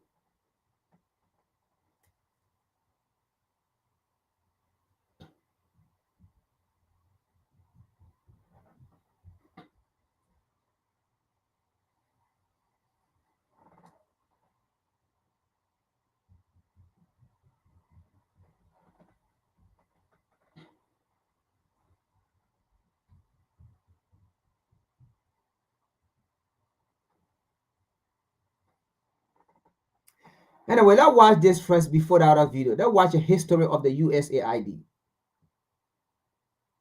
Let me not jump. Let me be on point. Let's watch this video.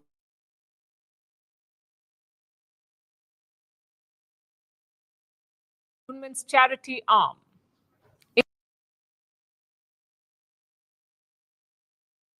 Illegal migration is Trump's enemy number one, but if you go down that list, you will find an unlikely name, USAID, the American government's charity arm.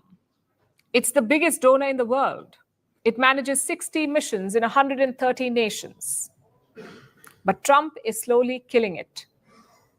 All USAID staff have been placed on leave. Foreign aid has been frozen and their website has been taken down. Trump's justification is ideological. He says USAID was run by radical left lunatics. But politics aside, there is plenty to dig. Now, that will make this clear again.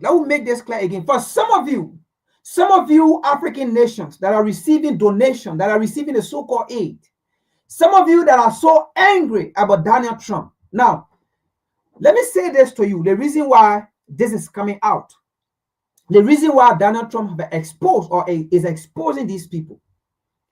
Donald Trump is saying, in this time of our economy, the U.S. economy, the U.S. is at a critical point. Okay?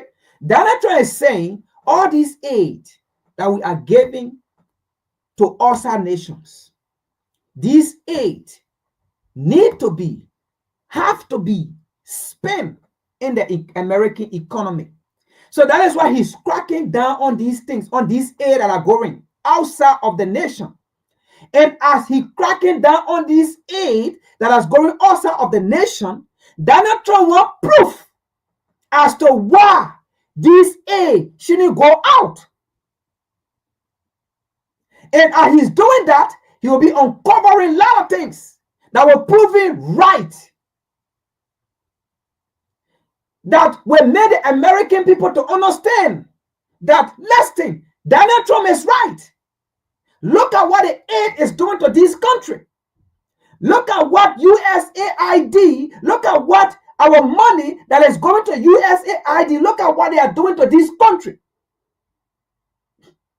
So Donald Trump wants to cut down aid, and those money should be spent on the American economy, on the American school system, on the American healthcare system, on the American or how they call it, vocational institution. All right, so that they cannot be carrying a product to China to create them or to manufacture them. They will be manufactured here. Donald Trump is a nationalist, not a globalist. He's a businessman. So that's why he's cracking down on these things. And as he's cracking down on it, that's how these things are coming out. Because he's saying no more aid.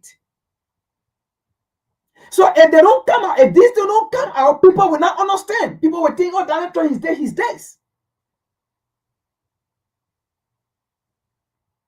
So as he's cracking down on the aid that are going into this country, what are these people doing with it? Let me do investigation. Is this organization actually doing what it's supposed to do in that country? And it comes to find out the USAID is a fraud organization. The USAID is a terrorist organization.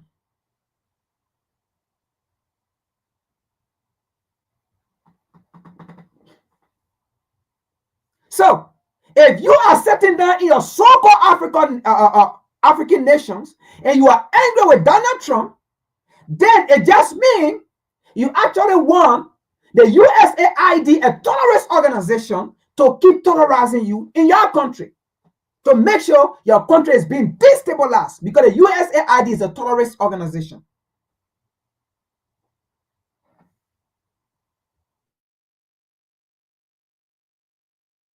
Big up here, because USAID has a sketchy side too. They have meddled in other countries, funded radicals, and run covert operations. We'll start with the radical funding. USAID has given money to a group called FIF, the Falah-e-Insaniyat Foundation. FIF, it is based in Pakistan. It is basically a front for Lashkar-e-Toiba, the same terror group behind the 26/11 Mumbai attacks. USAID was indirectly funding them. In the year 2021, they gave $110,000 to a Michigan charity, a group called Helping Hand. And this charity shared ties with Pakistan's FIF. At the time, this donation was flagged. USAID also launched an internal probe into it because the FIF was a banned group. Yet in 2023, more money was given, around $78,000 to the same Michigan charity. Was this oversight or was it planned? Either way, it should not have happened. Aid should go to people who need it, not charities linked to terrorists and radicals. And this is just one example. Washington has always used aid to further its agenda. It was never about charity, it was about politics. I have some examples for you. In Cuba, USAID created a social media platform in 2010. It was called Zunzuneo, sort of like a Cuban Twitter. At first, it focused on music, sports, and weather, but the end goal was sinister: to influence Cuban youth, to stir trouble and trigger street protests. But media investigations exposed this plan. Soon, the platform was shut down. Example number 2 is Bolivia. USAID funded opposition groups in this country. The goal was to destabilize its then president, Evo Morales. Now, Morales was a socialist leader. His policies were seen as anti-American, so USAID quietly undermined him. In 2013, Morales had had enough. He expelled USAID from the country. Example number 3 is Peru. In the 1990s, the country ran a sterilization program. Around 200,000 women were forcibly sterilized, again with funding from USAID. And these are just just 3 prominent examples. Dozens of countries have accused USAID of meddling. Russia, Nicaragua, Iran, Honduras, the list goes on. And the agency does not just meddle, it imposes American ideology on other countries. That's what happened in Brazil. In the year 2005, the US offered $40 million to Brazil. The money was supposed to fight AIDS, but Brazil rejected the money because the funds came with conditions. Brazil had to embrace anti-abortion and abstinence policies. So their government said no. At that time, the US president was George Bush. More recently, Joe Biden tried the same thing. He funded all sorts of diversity policies abroad. These are some of the insane priorities that organization has been spending money on. $1.5 million to advance DEI in Serbia's workplaces, $70,000 for a production of a DEI musical in Ireland, $47,000 for a transgender opera in Colombia, $32,000 for a transgender comic book in Peru. I don't know about you, but as an American taxpayer, I don't want my dollars going towards this crap. And I know the American people don't either. And that's exactly what Elon Musk has been tasked by President Trump to do.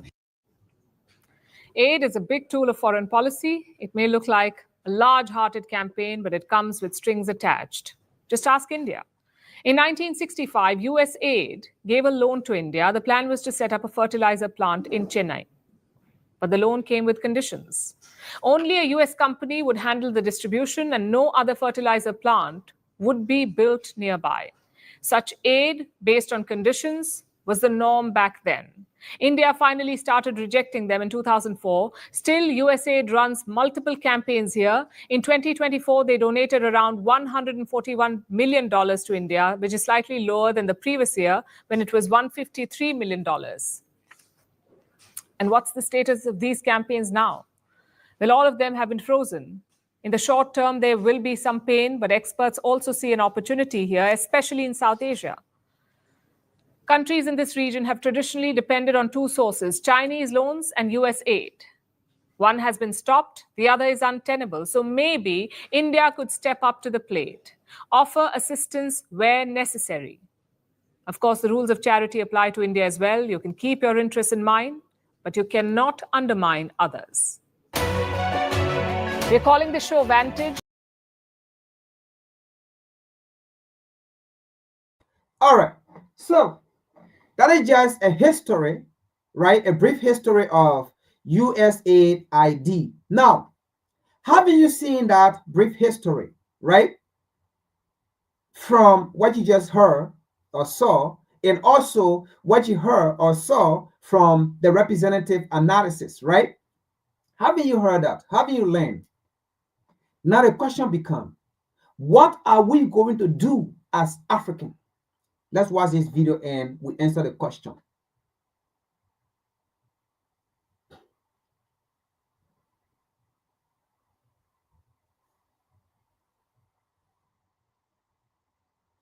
Oh, all right, let me do this here.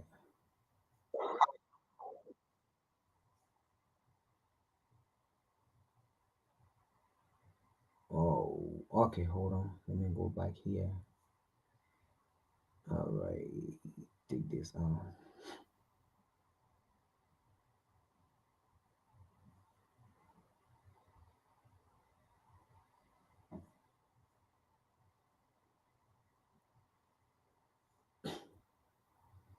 All right, in this video you're about to watch, it is a video, all right, in Nigeria, where a white man is supplying or is sending supply to Boko Haram.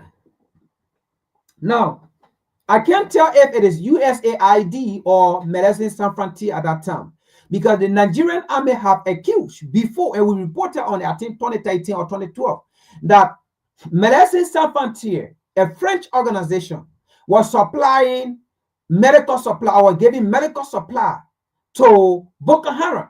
How can the white man in Africa saying that they want to help Africans fight terrorists, but the white man is there supplying medical supply or giving medical supply to the enemies and not the African soldiers? So this is a helicopter of a white man carrying supply to the Boko Haram in the forest. But listen to this.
Tear up your car insurance bill and try this instead. I used to let them raise my car insurance every year until I found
On top of, and is in addition to the weekly to every 10-day shipments in cash of $40 to $80 million. Afghanistan is ruled by folks named Sarajuddin Haqqani. The Haqqani network mean anything to anybody in the room? How about Abdullah bin Laden? Who gets some of that money? Does that name ring a bell to anybody in the room? Because your money, $697 million annually, plus the shipments of cash funds madrasas, ISIS, Al-Qaeda, Boko Haram, ISIS Khorasan, terrorist training camps. That's what it's funding.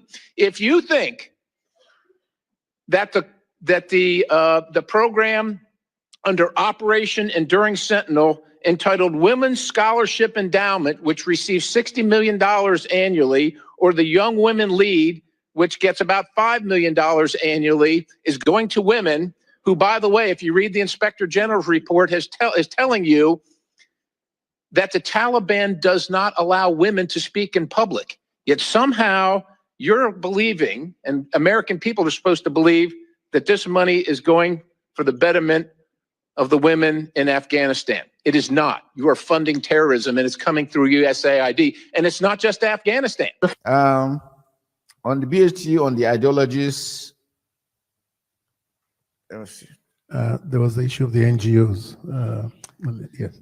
NGOs, you know, there are so many things. If we want to go into NGO issues, there are so many things I had. Initially, when the NGOs came in, when we started, they didn't want any oversight function. They didn't want us to know where they were going to. We had issues with that because now they will go into the enclave of the terrorists and go and treat them. You are treating the same people that is attacking the communities. You tell them no, that you are neutral. How neutral can you be? We've had situations where allegations of arms, them conveying arms to us just to make sure that the war continues. We've had situations where they will tell you they are taking food to communities. Halfway, to tell you the trailer has broken down.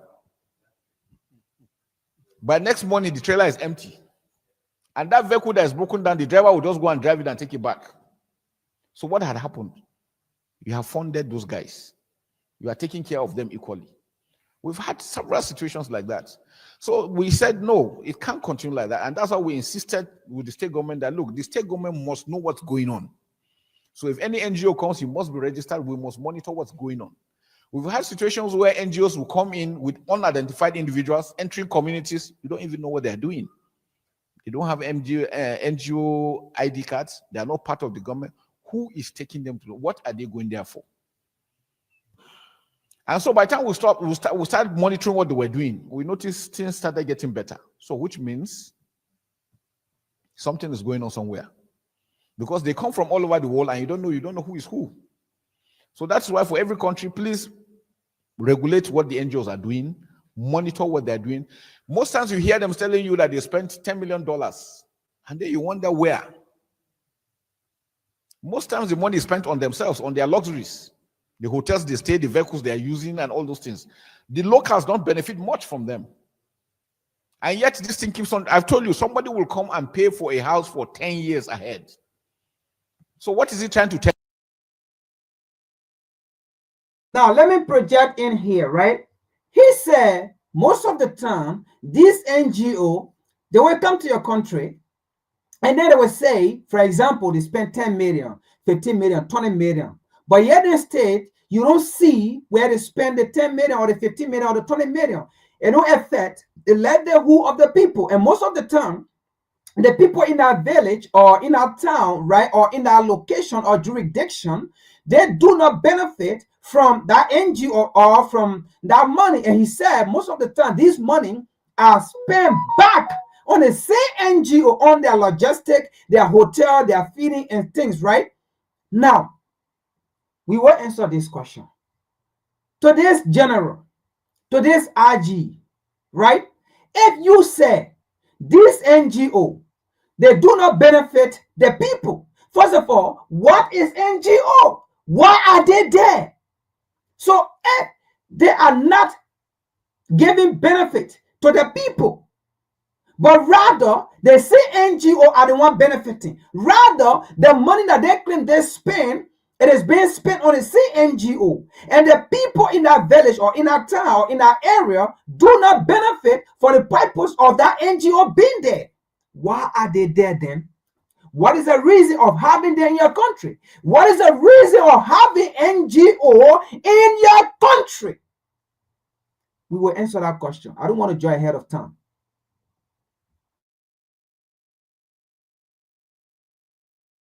Tell you, this thing will never end until after 10 years, or maybe he will renew it. And again, I always remember that if there is peace and the threat level is low, one, they are going to retrench them. Two, their hazard allowance will reduce. How many of them will want that? We're not saying all of them are bad. No, some are really doing very well. Some are extremely doing very well. But again, please don't just assume they're just monitor what's going on, monitor what's being spent. I think it's important. I think we've dealt with the issue. There's the last one of extermination of the. When is it going to end? Maybe I should ask you, when is criminality going to end? It's something that we have to live. No, the truth about it is just something that's the new world order. Now, this is the question that I want you all to listen and to see his answer, right? A question was asked to him. Maybe I will just paraphrase it. We are not talking about new world order. I mean, God. This is not about new world order. This is about terrorism. This is about Western NGO, Western organization, Westerners funding and sponsoring a terrorist, being part of a terrorist, treating terrorists, creating avenues or training area or camp for terrorists, giving the terrorists the ammunitions, and they're asking, when is this going to stop? And his response is, this is not going to stop. This is new world order. How can terrorism be part of the new? Are you part of that new world order? Is the new world order? Is terrorism in America? Is terrorism in England? Is terrorism in China? Is terrorism in Australia? Is terrorism in Canada? Is terrorism in Germany? How can it be the new world order, but all these places are just named non-terrorists? They do not condone terrorists. They do not have terrorist bases. They do not have NGO in the first place. Where is the NGO in the US? Where is the NGO in Canada? Where is the NGO in UK or in Europe? Where is the NGO in China? Where is the NGO in Australia? These places. Where are the NGO there? If it is a new world order thing, if it is a global things, then NGO should be in these places, then terrorists should be in these places, then terrorist scam should be in these places.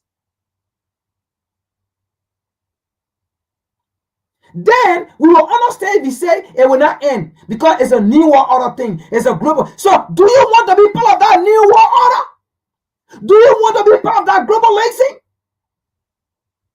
Do you want to be taken advantage of? Do you want to be in that situation? Do you want to be a part of that new world order? Look at these idiots of an IG. A simple question that needs simple answer and solution.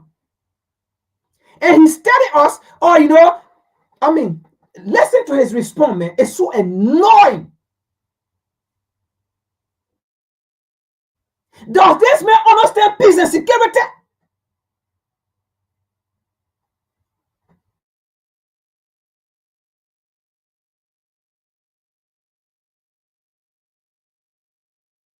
I think we've dealt with the issue. There's the last one of extermination of the.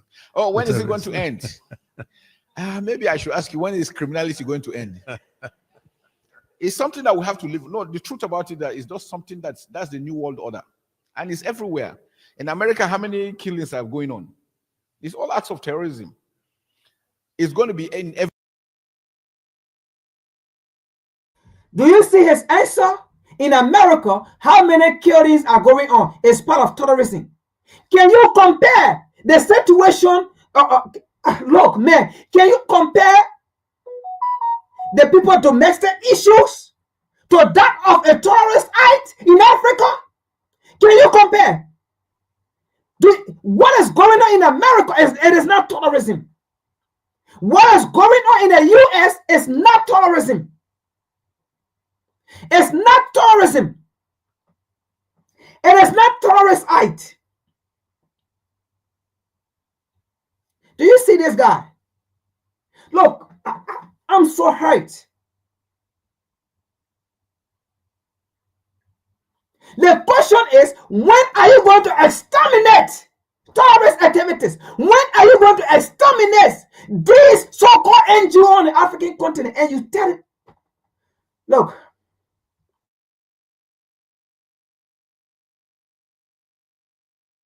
every country, it is your ability to mitigate, to deal with it in such a way that it does not affect the normal lives of the people. But acts of criminality will continue. That is for sure. Countries that have not had it, please don't allow it start. Whatever it takes, once they start, please nip it immediately in the bud. It's very important. And what does it take? Monitoring. Monitoring is good. Law enforcement, legal system. These are areas that we are having a lot of challenges. Most times you even arrest these people, there's no legal law to deal with them. You are left with the people to deal with. It's a big issue. And because they know that, they too leverage on those aspects. So I think that's why it's important, like we said, is the whole of society approach to addressing asymmetric warfare. Thank you.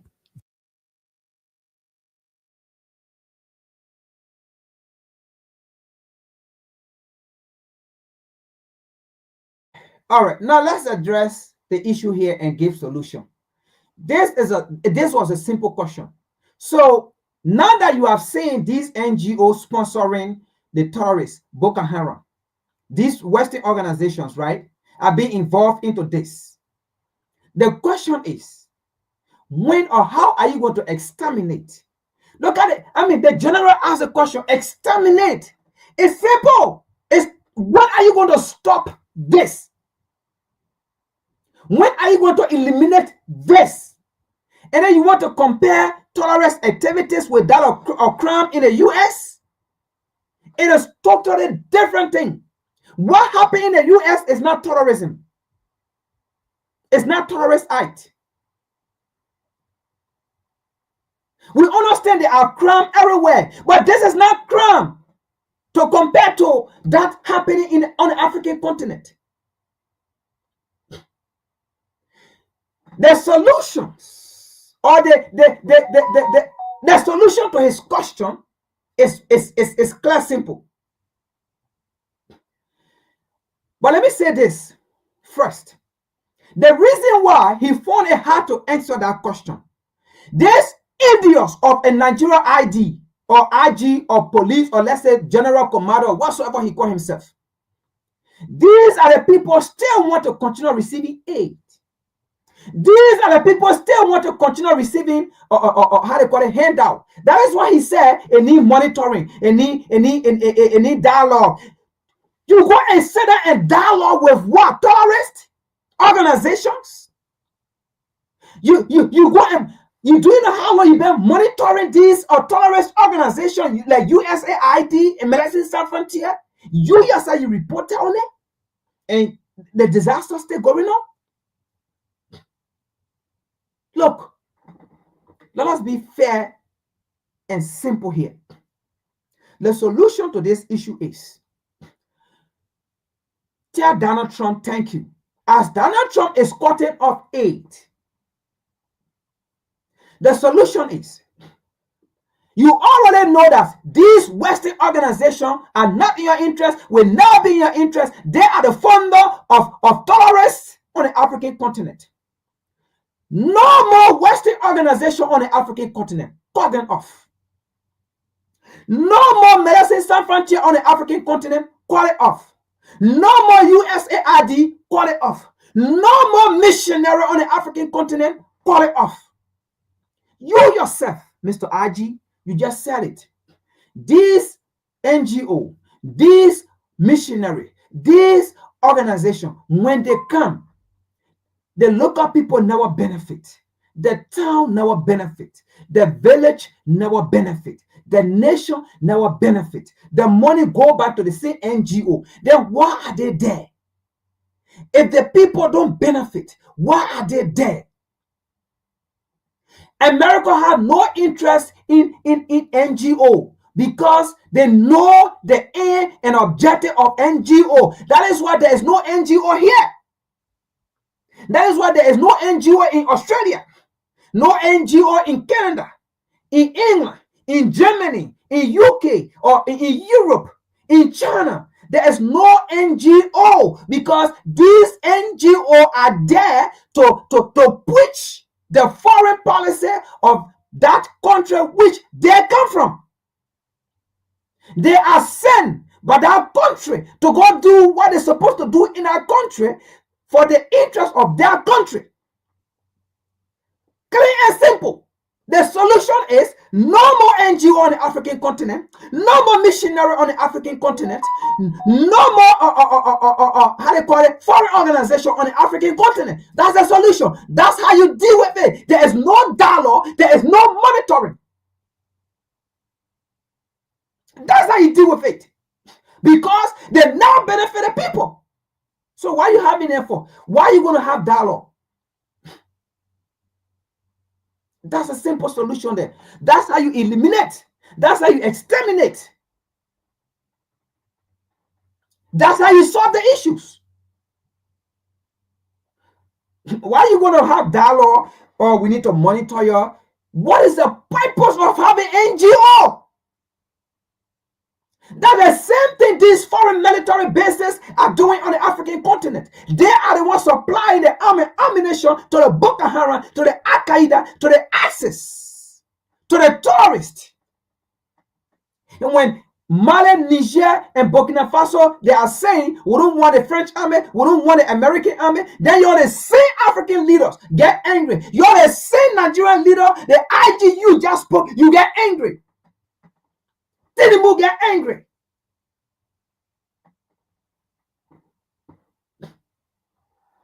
That's the solution. No more NGO, no more foreign organizations, no more missionary, foreign missionary on the African continent. There is no missionary in America here. There is no missionary in Canada. There is no missionary in Germany. There is no missionary in England. There is no missionary in Australia. Why Africa? Missionary. What have missionary done?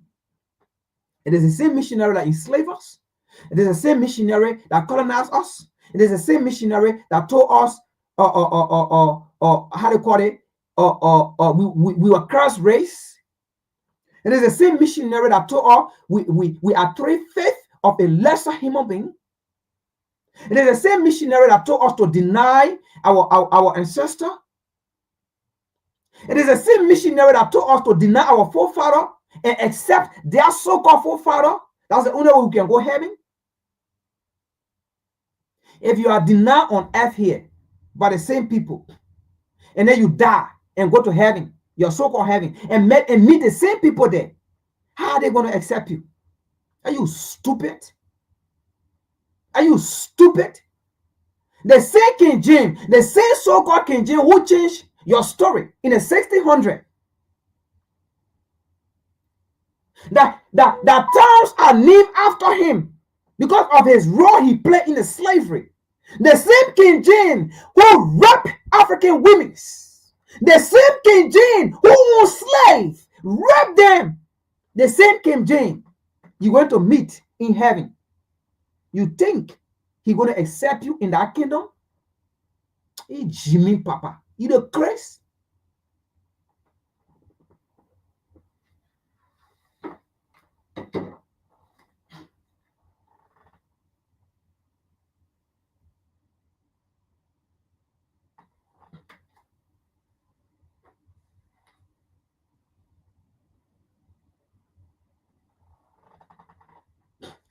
You know, with what all going on, right? These European leaders are meeting, having forums of what is in their best interest. But not one African leader was invited. As a matter of fact, this is good for African leaders because they are stupid. They are dumb. And I like the way the European leaders treat them. I like the way the European leaders treat the African leaders. I love it. I love it. Absolutely love it. No exception. I love it with passion. I love it with passion. Because we are stupid and dumb. If we think our problem will not be solved unless we invite the oppressor, the colonizer, the enslaver, we will never be free. Our problem will never be solved to the end of time.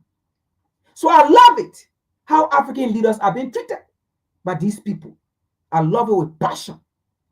Until we can wake up and realize it, I will continue to love it with passion. But by the time we realize it, I will not love it with passion because I know you'll make the right decision now. I know you'll be ready to move Africa ahead. I know you'll be ready to stand and fight. But until then, I will love it with passion. And let me tell you some of the reasons why I love it with passion.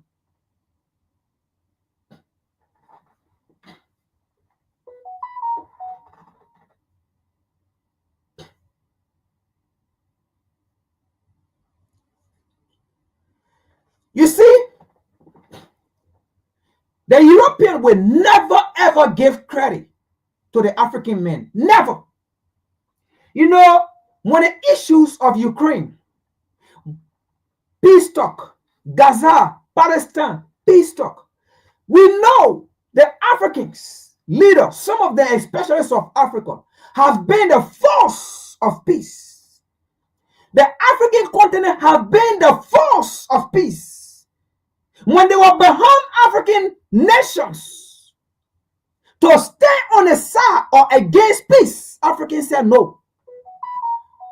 So if Africa said no, we experienced apartheid from Israel with the support of the United States to kill and destroy us. We South African, black South African. I'm not talking about the alien white in South Africa. I'm not talking about those alien.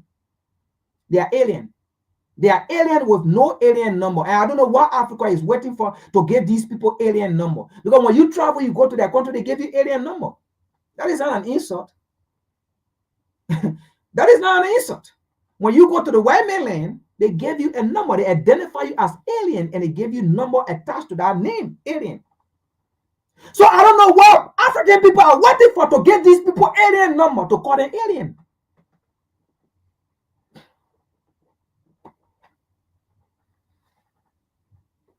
They got ready for peace talk. They never invited one Africans. Because you know what? If they invite South Africa or if they invite Africans, the credit will go down in history to Africans. And the white man will never ever sit for African to claim a credit that will go down in history to make the white man look stupid and dumb. It will never happen. to say the black man, to say the black man made sure this white man was prosecuted for the crime against humanity, for genocide. To say the black man fought for human rights and prosecuted this white man. If you're waiting for that to happen to go down in history until the end of time comes, the white man will never do it. But the black man will sit down, the white man will come and use the black man to make history for human rights.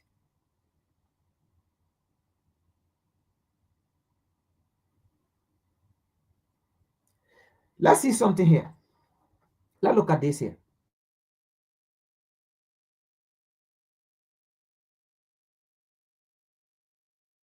Top diplomats from the United States and Russia are meeting in Saudi Arabia to discuss ways to possibly end the war in Ukraine and improve relations between Washington and Moscow.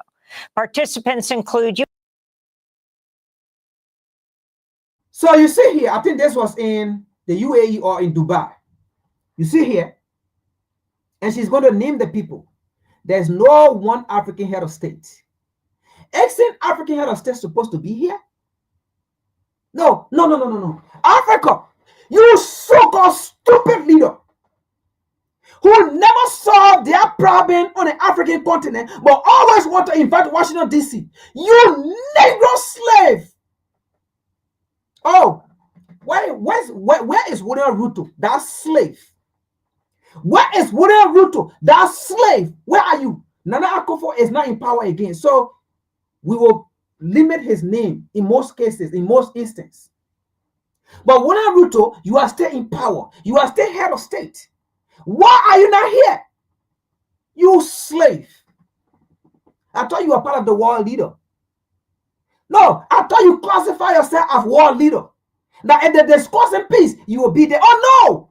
Didn't you carry or how they call it? A Kenyan army in Haiti to go fight for the interests of the U.S.? Why are you not invited here? You slave.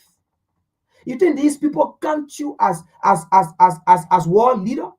You are slave in their eye, and you will be forever slave in their eye and in their sight until you do the right thing on the African continent and put Africa at the right place where Africa needs to be. You will continue to be slave in the eyes of these people. World leaders, no Africans here. And you think you are part of world leader. No wonder why they pack you people in buses like fish and sardine whenever you go visit them. Yeah, they put you people in buses and take you to the plantations.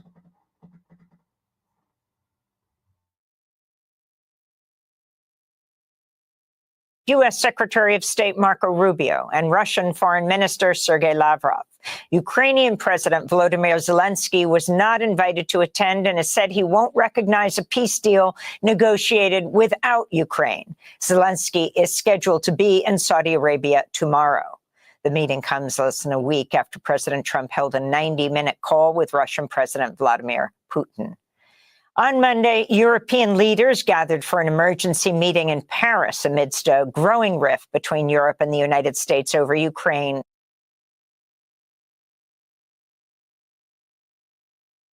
Okay, another analysis. These are European leaders who met to discuss their interest, to discuss Europe's interests, which Akwa had no problem. Because they need to do this. They're supposed to do this. They're out to do this. Yes. I support them. Bravo. That is what they're supposed to do. But you so-called African leaders, you do not know what is in your best interest. These people understand what is at stake. But you African leaders do not understand what is at stake. These people understand the interests of Europe. They understand the interests of their people, their nations. Even though they may have different nations that they govern on, that they rule, but at the end of the day, they are European. That's what they call the European Union. But in Africa, we call it the Africa divided. The Africa divided. We do not understand what unity is. We do not understand what union is. We do not understand what a continent. We do not understand that we are a continent. These people understand what is at stake. They are sitting here, even though with their individual differences, they may have issue with Macron. They may have issue with the British Prime Minister. They may have issue with the average Prime Minister. But listen, folks, when it comes to their interest, when it comes to their continent, when it comes to their union, they are European first. Here are they sitting down discussing what they need to do to stick together, to come together, to fight. But African leaders will run to Washington, D.C. and sit in Washington, D.C. to discuss about African issue in Washington, D.C. They were set in China to discuss about African issue in China, where all the head of state of Africa will not even have the time to go there. And even if they go there, they still depend on Washington, D.C. for solution. Even if they don't go there, they still depend on Xi Jinping for solution. Even if they don't go there, they still depend on Russia, Putin for solution. Even if they go there, they still depend on the Australian Prime Minister for solution. Even if they don't go there, they still depend on the Canadian Prime Minister for solution. But here are they, the European Union. They never went to Africa to discuss about Europe. They sat in Europe to discuss about Europe.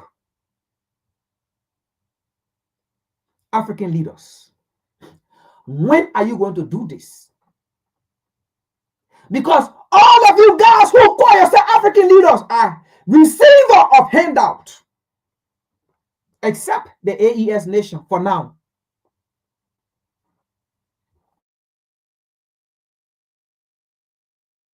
And other issues.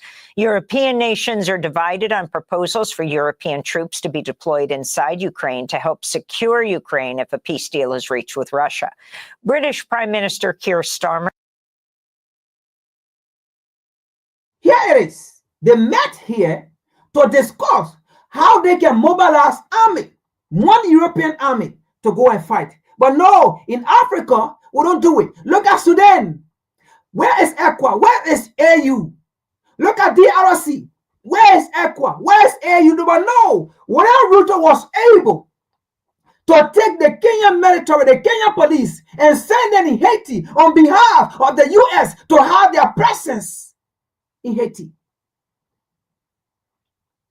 Oh no, whenever Ruto was able to sit down and take Africans on the demand of US to go and die for US, but not to die for Africans. Oh no, without Ruto was able to mobilize Kenya to do different things, not in the interest of Africans.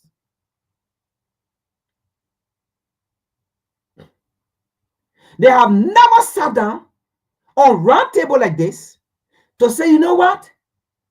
We have to tell the American bases or American foreign troops or European foreign troops to get out of Africa.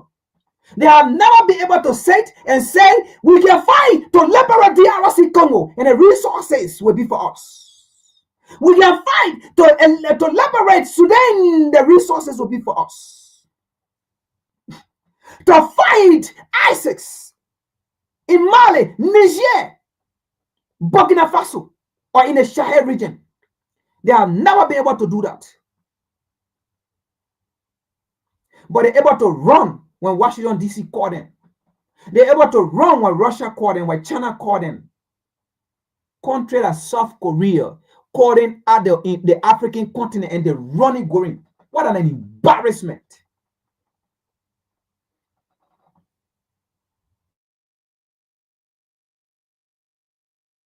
Back sending peacekeeping troops to Ukraine if the deal is reached. At stake is not just the future of Ukraine, it is an existential question for Europe as a whole.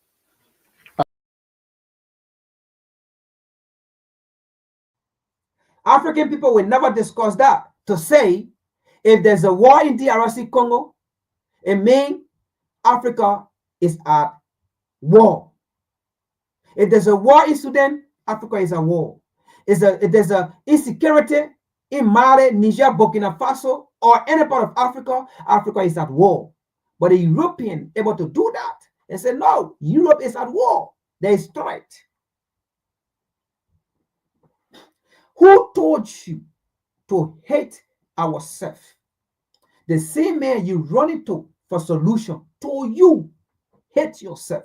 And anyone that says you should hate yourself, that man, that person will never find solution as to why you shouldn't hate yourself. His or her message will always be hate yourself. Because by you hating yourself, you deny yourself of knowing who you are as they continue to exploit and take advantage of you, so-called African leaders.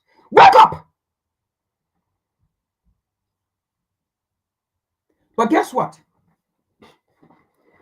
I have said it, and I'm going to say this again. And we're going to listen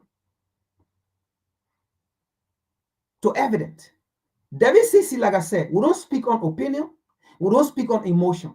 We speak on facts. Anything we say here, that means we have done a research, and we'll show it to you as we speak upon it. Because we know the people we are talking against, they have a way of coming.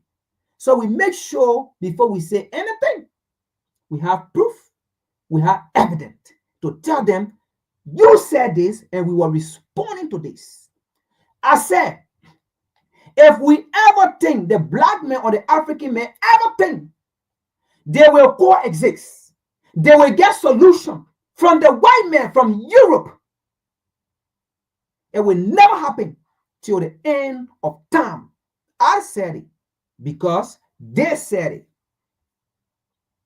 And before we get to Emmanuel Macron, look at this video here. Let's watch this video and see. And we'll close. Emmanuel Macron will be the last one. Let's watch this and see.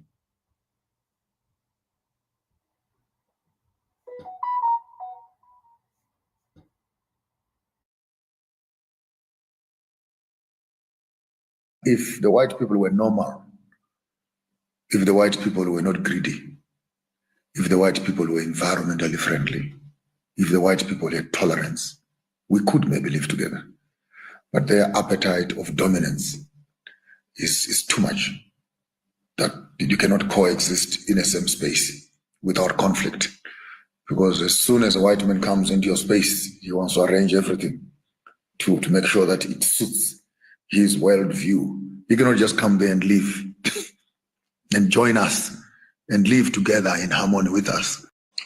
If the white people were normal, if the white people were not greedy, if the white people were environmentally friendly, if the white people had tolerance, we could maybe live together. But their appetite of dominance is too much, that you cannot coexist in the same space without conflict. Because as soon as a white man comes into your space, he wants to arrange everything to make sure that it suits his worldview. He cannot just come there and live and join us and live together in harmony with us. If the white...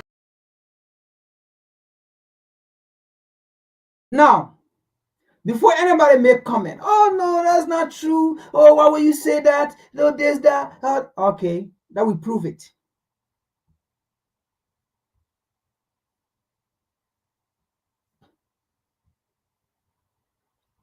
Like I said, this is WCC.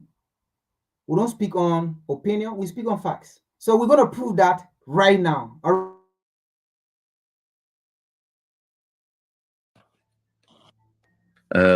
Gap on TikTok.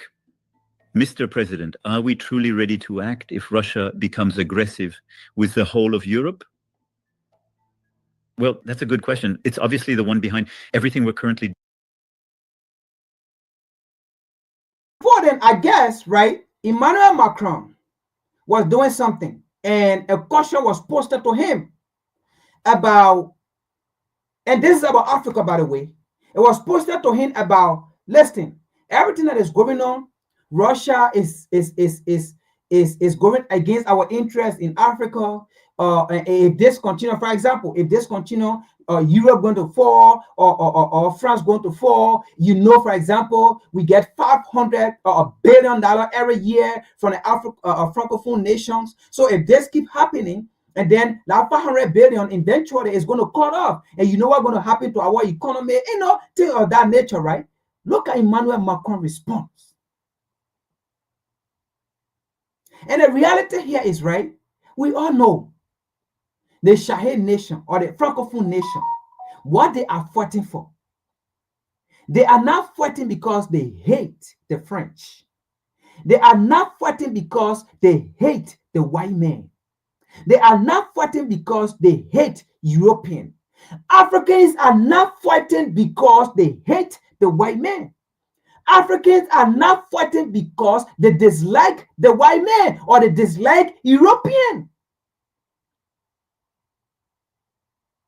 It is the continual attitude, behavior of the white man or the European that Africans are against and Africans are fighting for.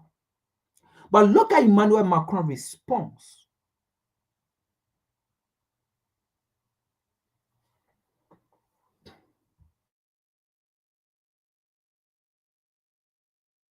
Doing, let me tell you, Russia is already aggressive with the whole of Europe.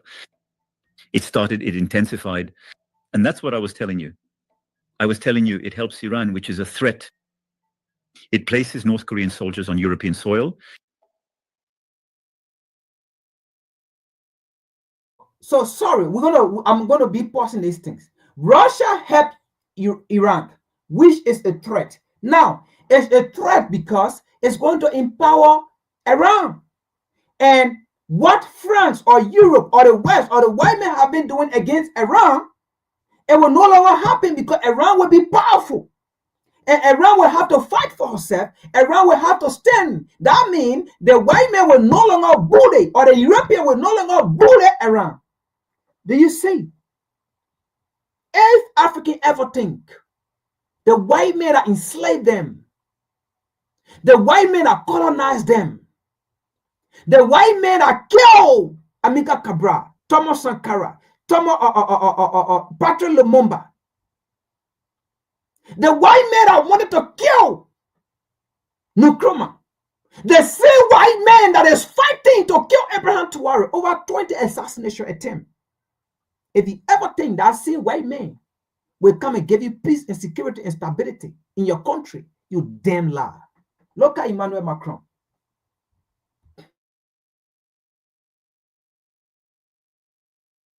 It has a very strong army.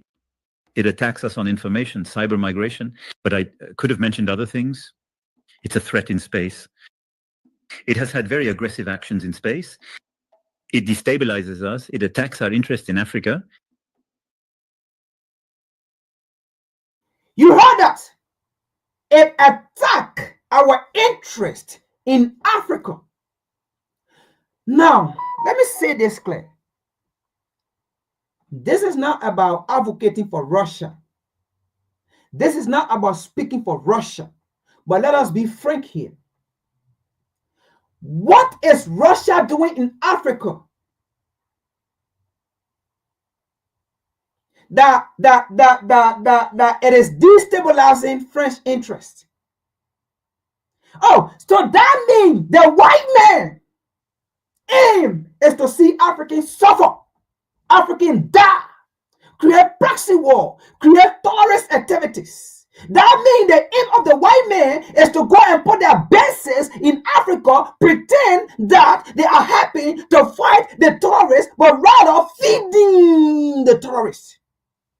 But if the Russians come and get power, military supply, military power to the AES nation, and today the AES nation are succeeding, that means it is destabilizing French interests in Africa. You are an idiot, Emmanuel Macron. You are the devil speak about. You are the enemies to Africa, and your like are the enemies to Africa.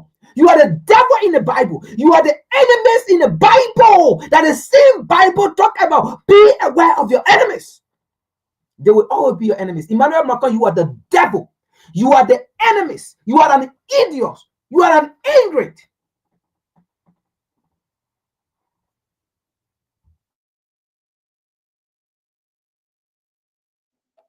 It provokes us, it tests us, at sea as in the air. And it has this war effort that I mentioned. So yes, it is already in a way in what we call a hybrid war, meaning it attacks us, tests us, challenges us in almost the entire range of the game. If it were to escalate, first of all, we French never forget, we have nuclear deterrence. And so it really relies on deterrent weapons, meaning we have autonomous capabilities.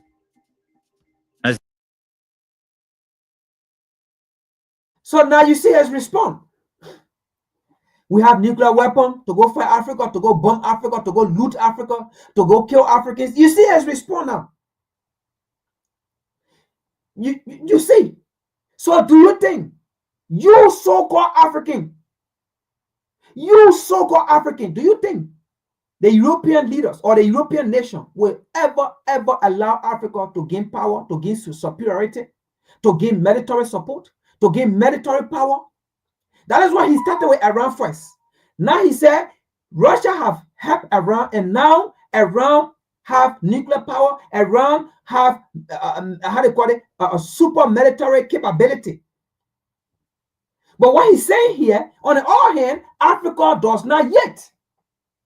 Africa does not yet. And now through Russia, our interest in Africa is destabilizing our interest. But listen, we have the military power. We have the army. We have the capability to do this to Africa. That is what Emmanuel Macron is saying here. But African leaders, it is time we've been sounding this alarm. These people will not go down easily. These people will not go down. They keep saying these things every day, and we come here, we say it. They know they are going to go down, but they will not go down easily. African leaders, you better start having meetings on the African continent to unite and have one military. You better start building factories to buy your nuclear weapons, your nuclear arsenal. You better start investing in your military. You better start putting your resources on the African continent to use. You better stop sending your resources overseas to the US, to Europe, to America, to UK. You better stop it.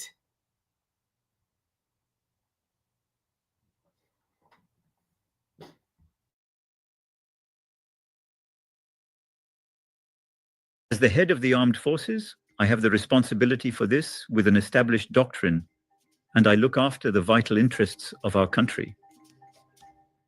And so this normally deters attacks from countries that would be too aggressive with our national interests.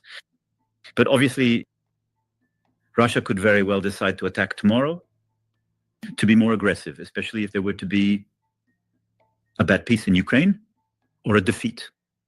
And surely it would go on to provoke other European countries, whether they are members of the European Union or not. At that point, we would have to react. So yes, we are ready. This is the whole point of the effort we are making within the framework of NATO.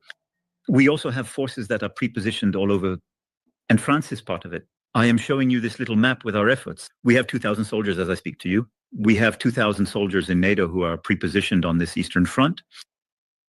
And there is obviously, this is the contribution of the French, particularly in Romania, where I decided we would deploy as early as February. But there are all the Allied forces, many American forces, by the way, that are there. And so, yes, we are organized to respond. And all these countries, the Europeans and the Allies, are strong. They are strong because we have increased our posture, and because we also have our American ally, it must be said, who represents about a third of this effort. And what he tells us is, I need you to take on more. And so in the short term, we know how to do it. For ourselves, for sure. For the Europeans at our eastern borders, yes, because we also have American support. And we need to have a 5-10-year strategy, which is for us Europeans to do more to somewhat relieve the Americans of this part of the burden and to be even more autonomous. But the answer is yes. We know how to do it, and we are ready.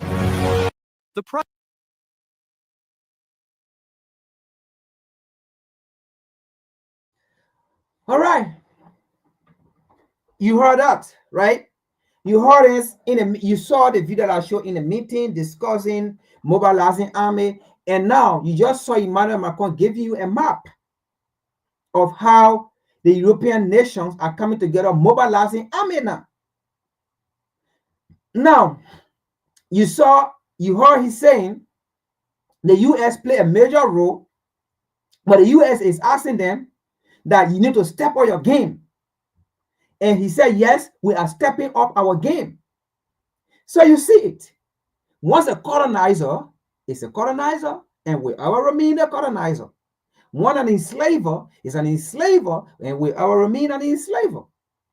Once an oppressor is an oppressor, and will ever remain an oppressor. Once a devil is a devil, and will always remain a devil.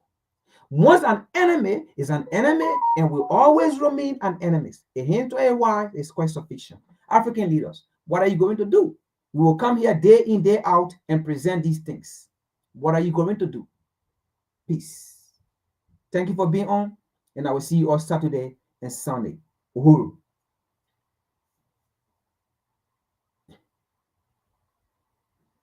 The white power structure, because that's all we have in America. And the white power structure today is just as much interested in perpetuating slavery as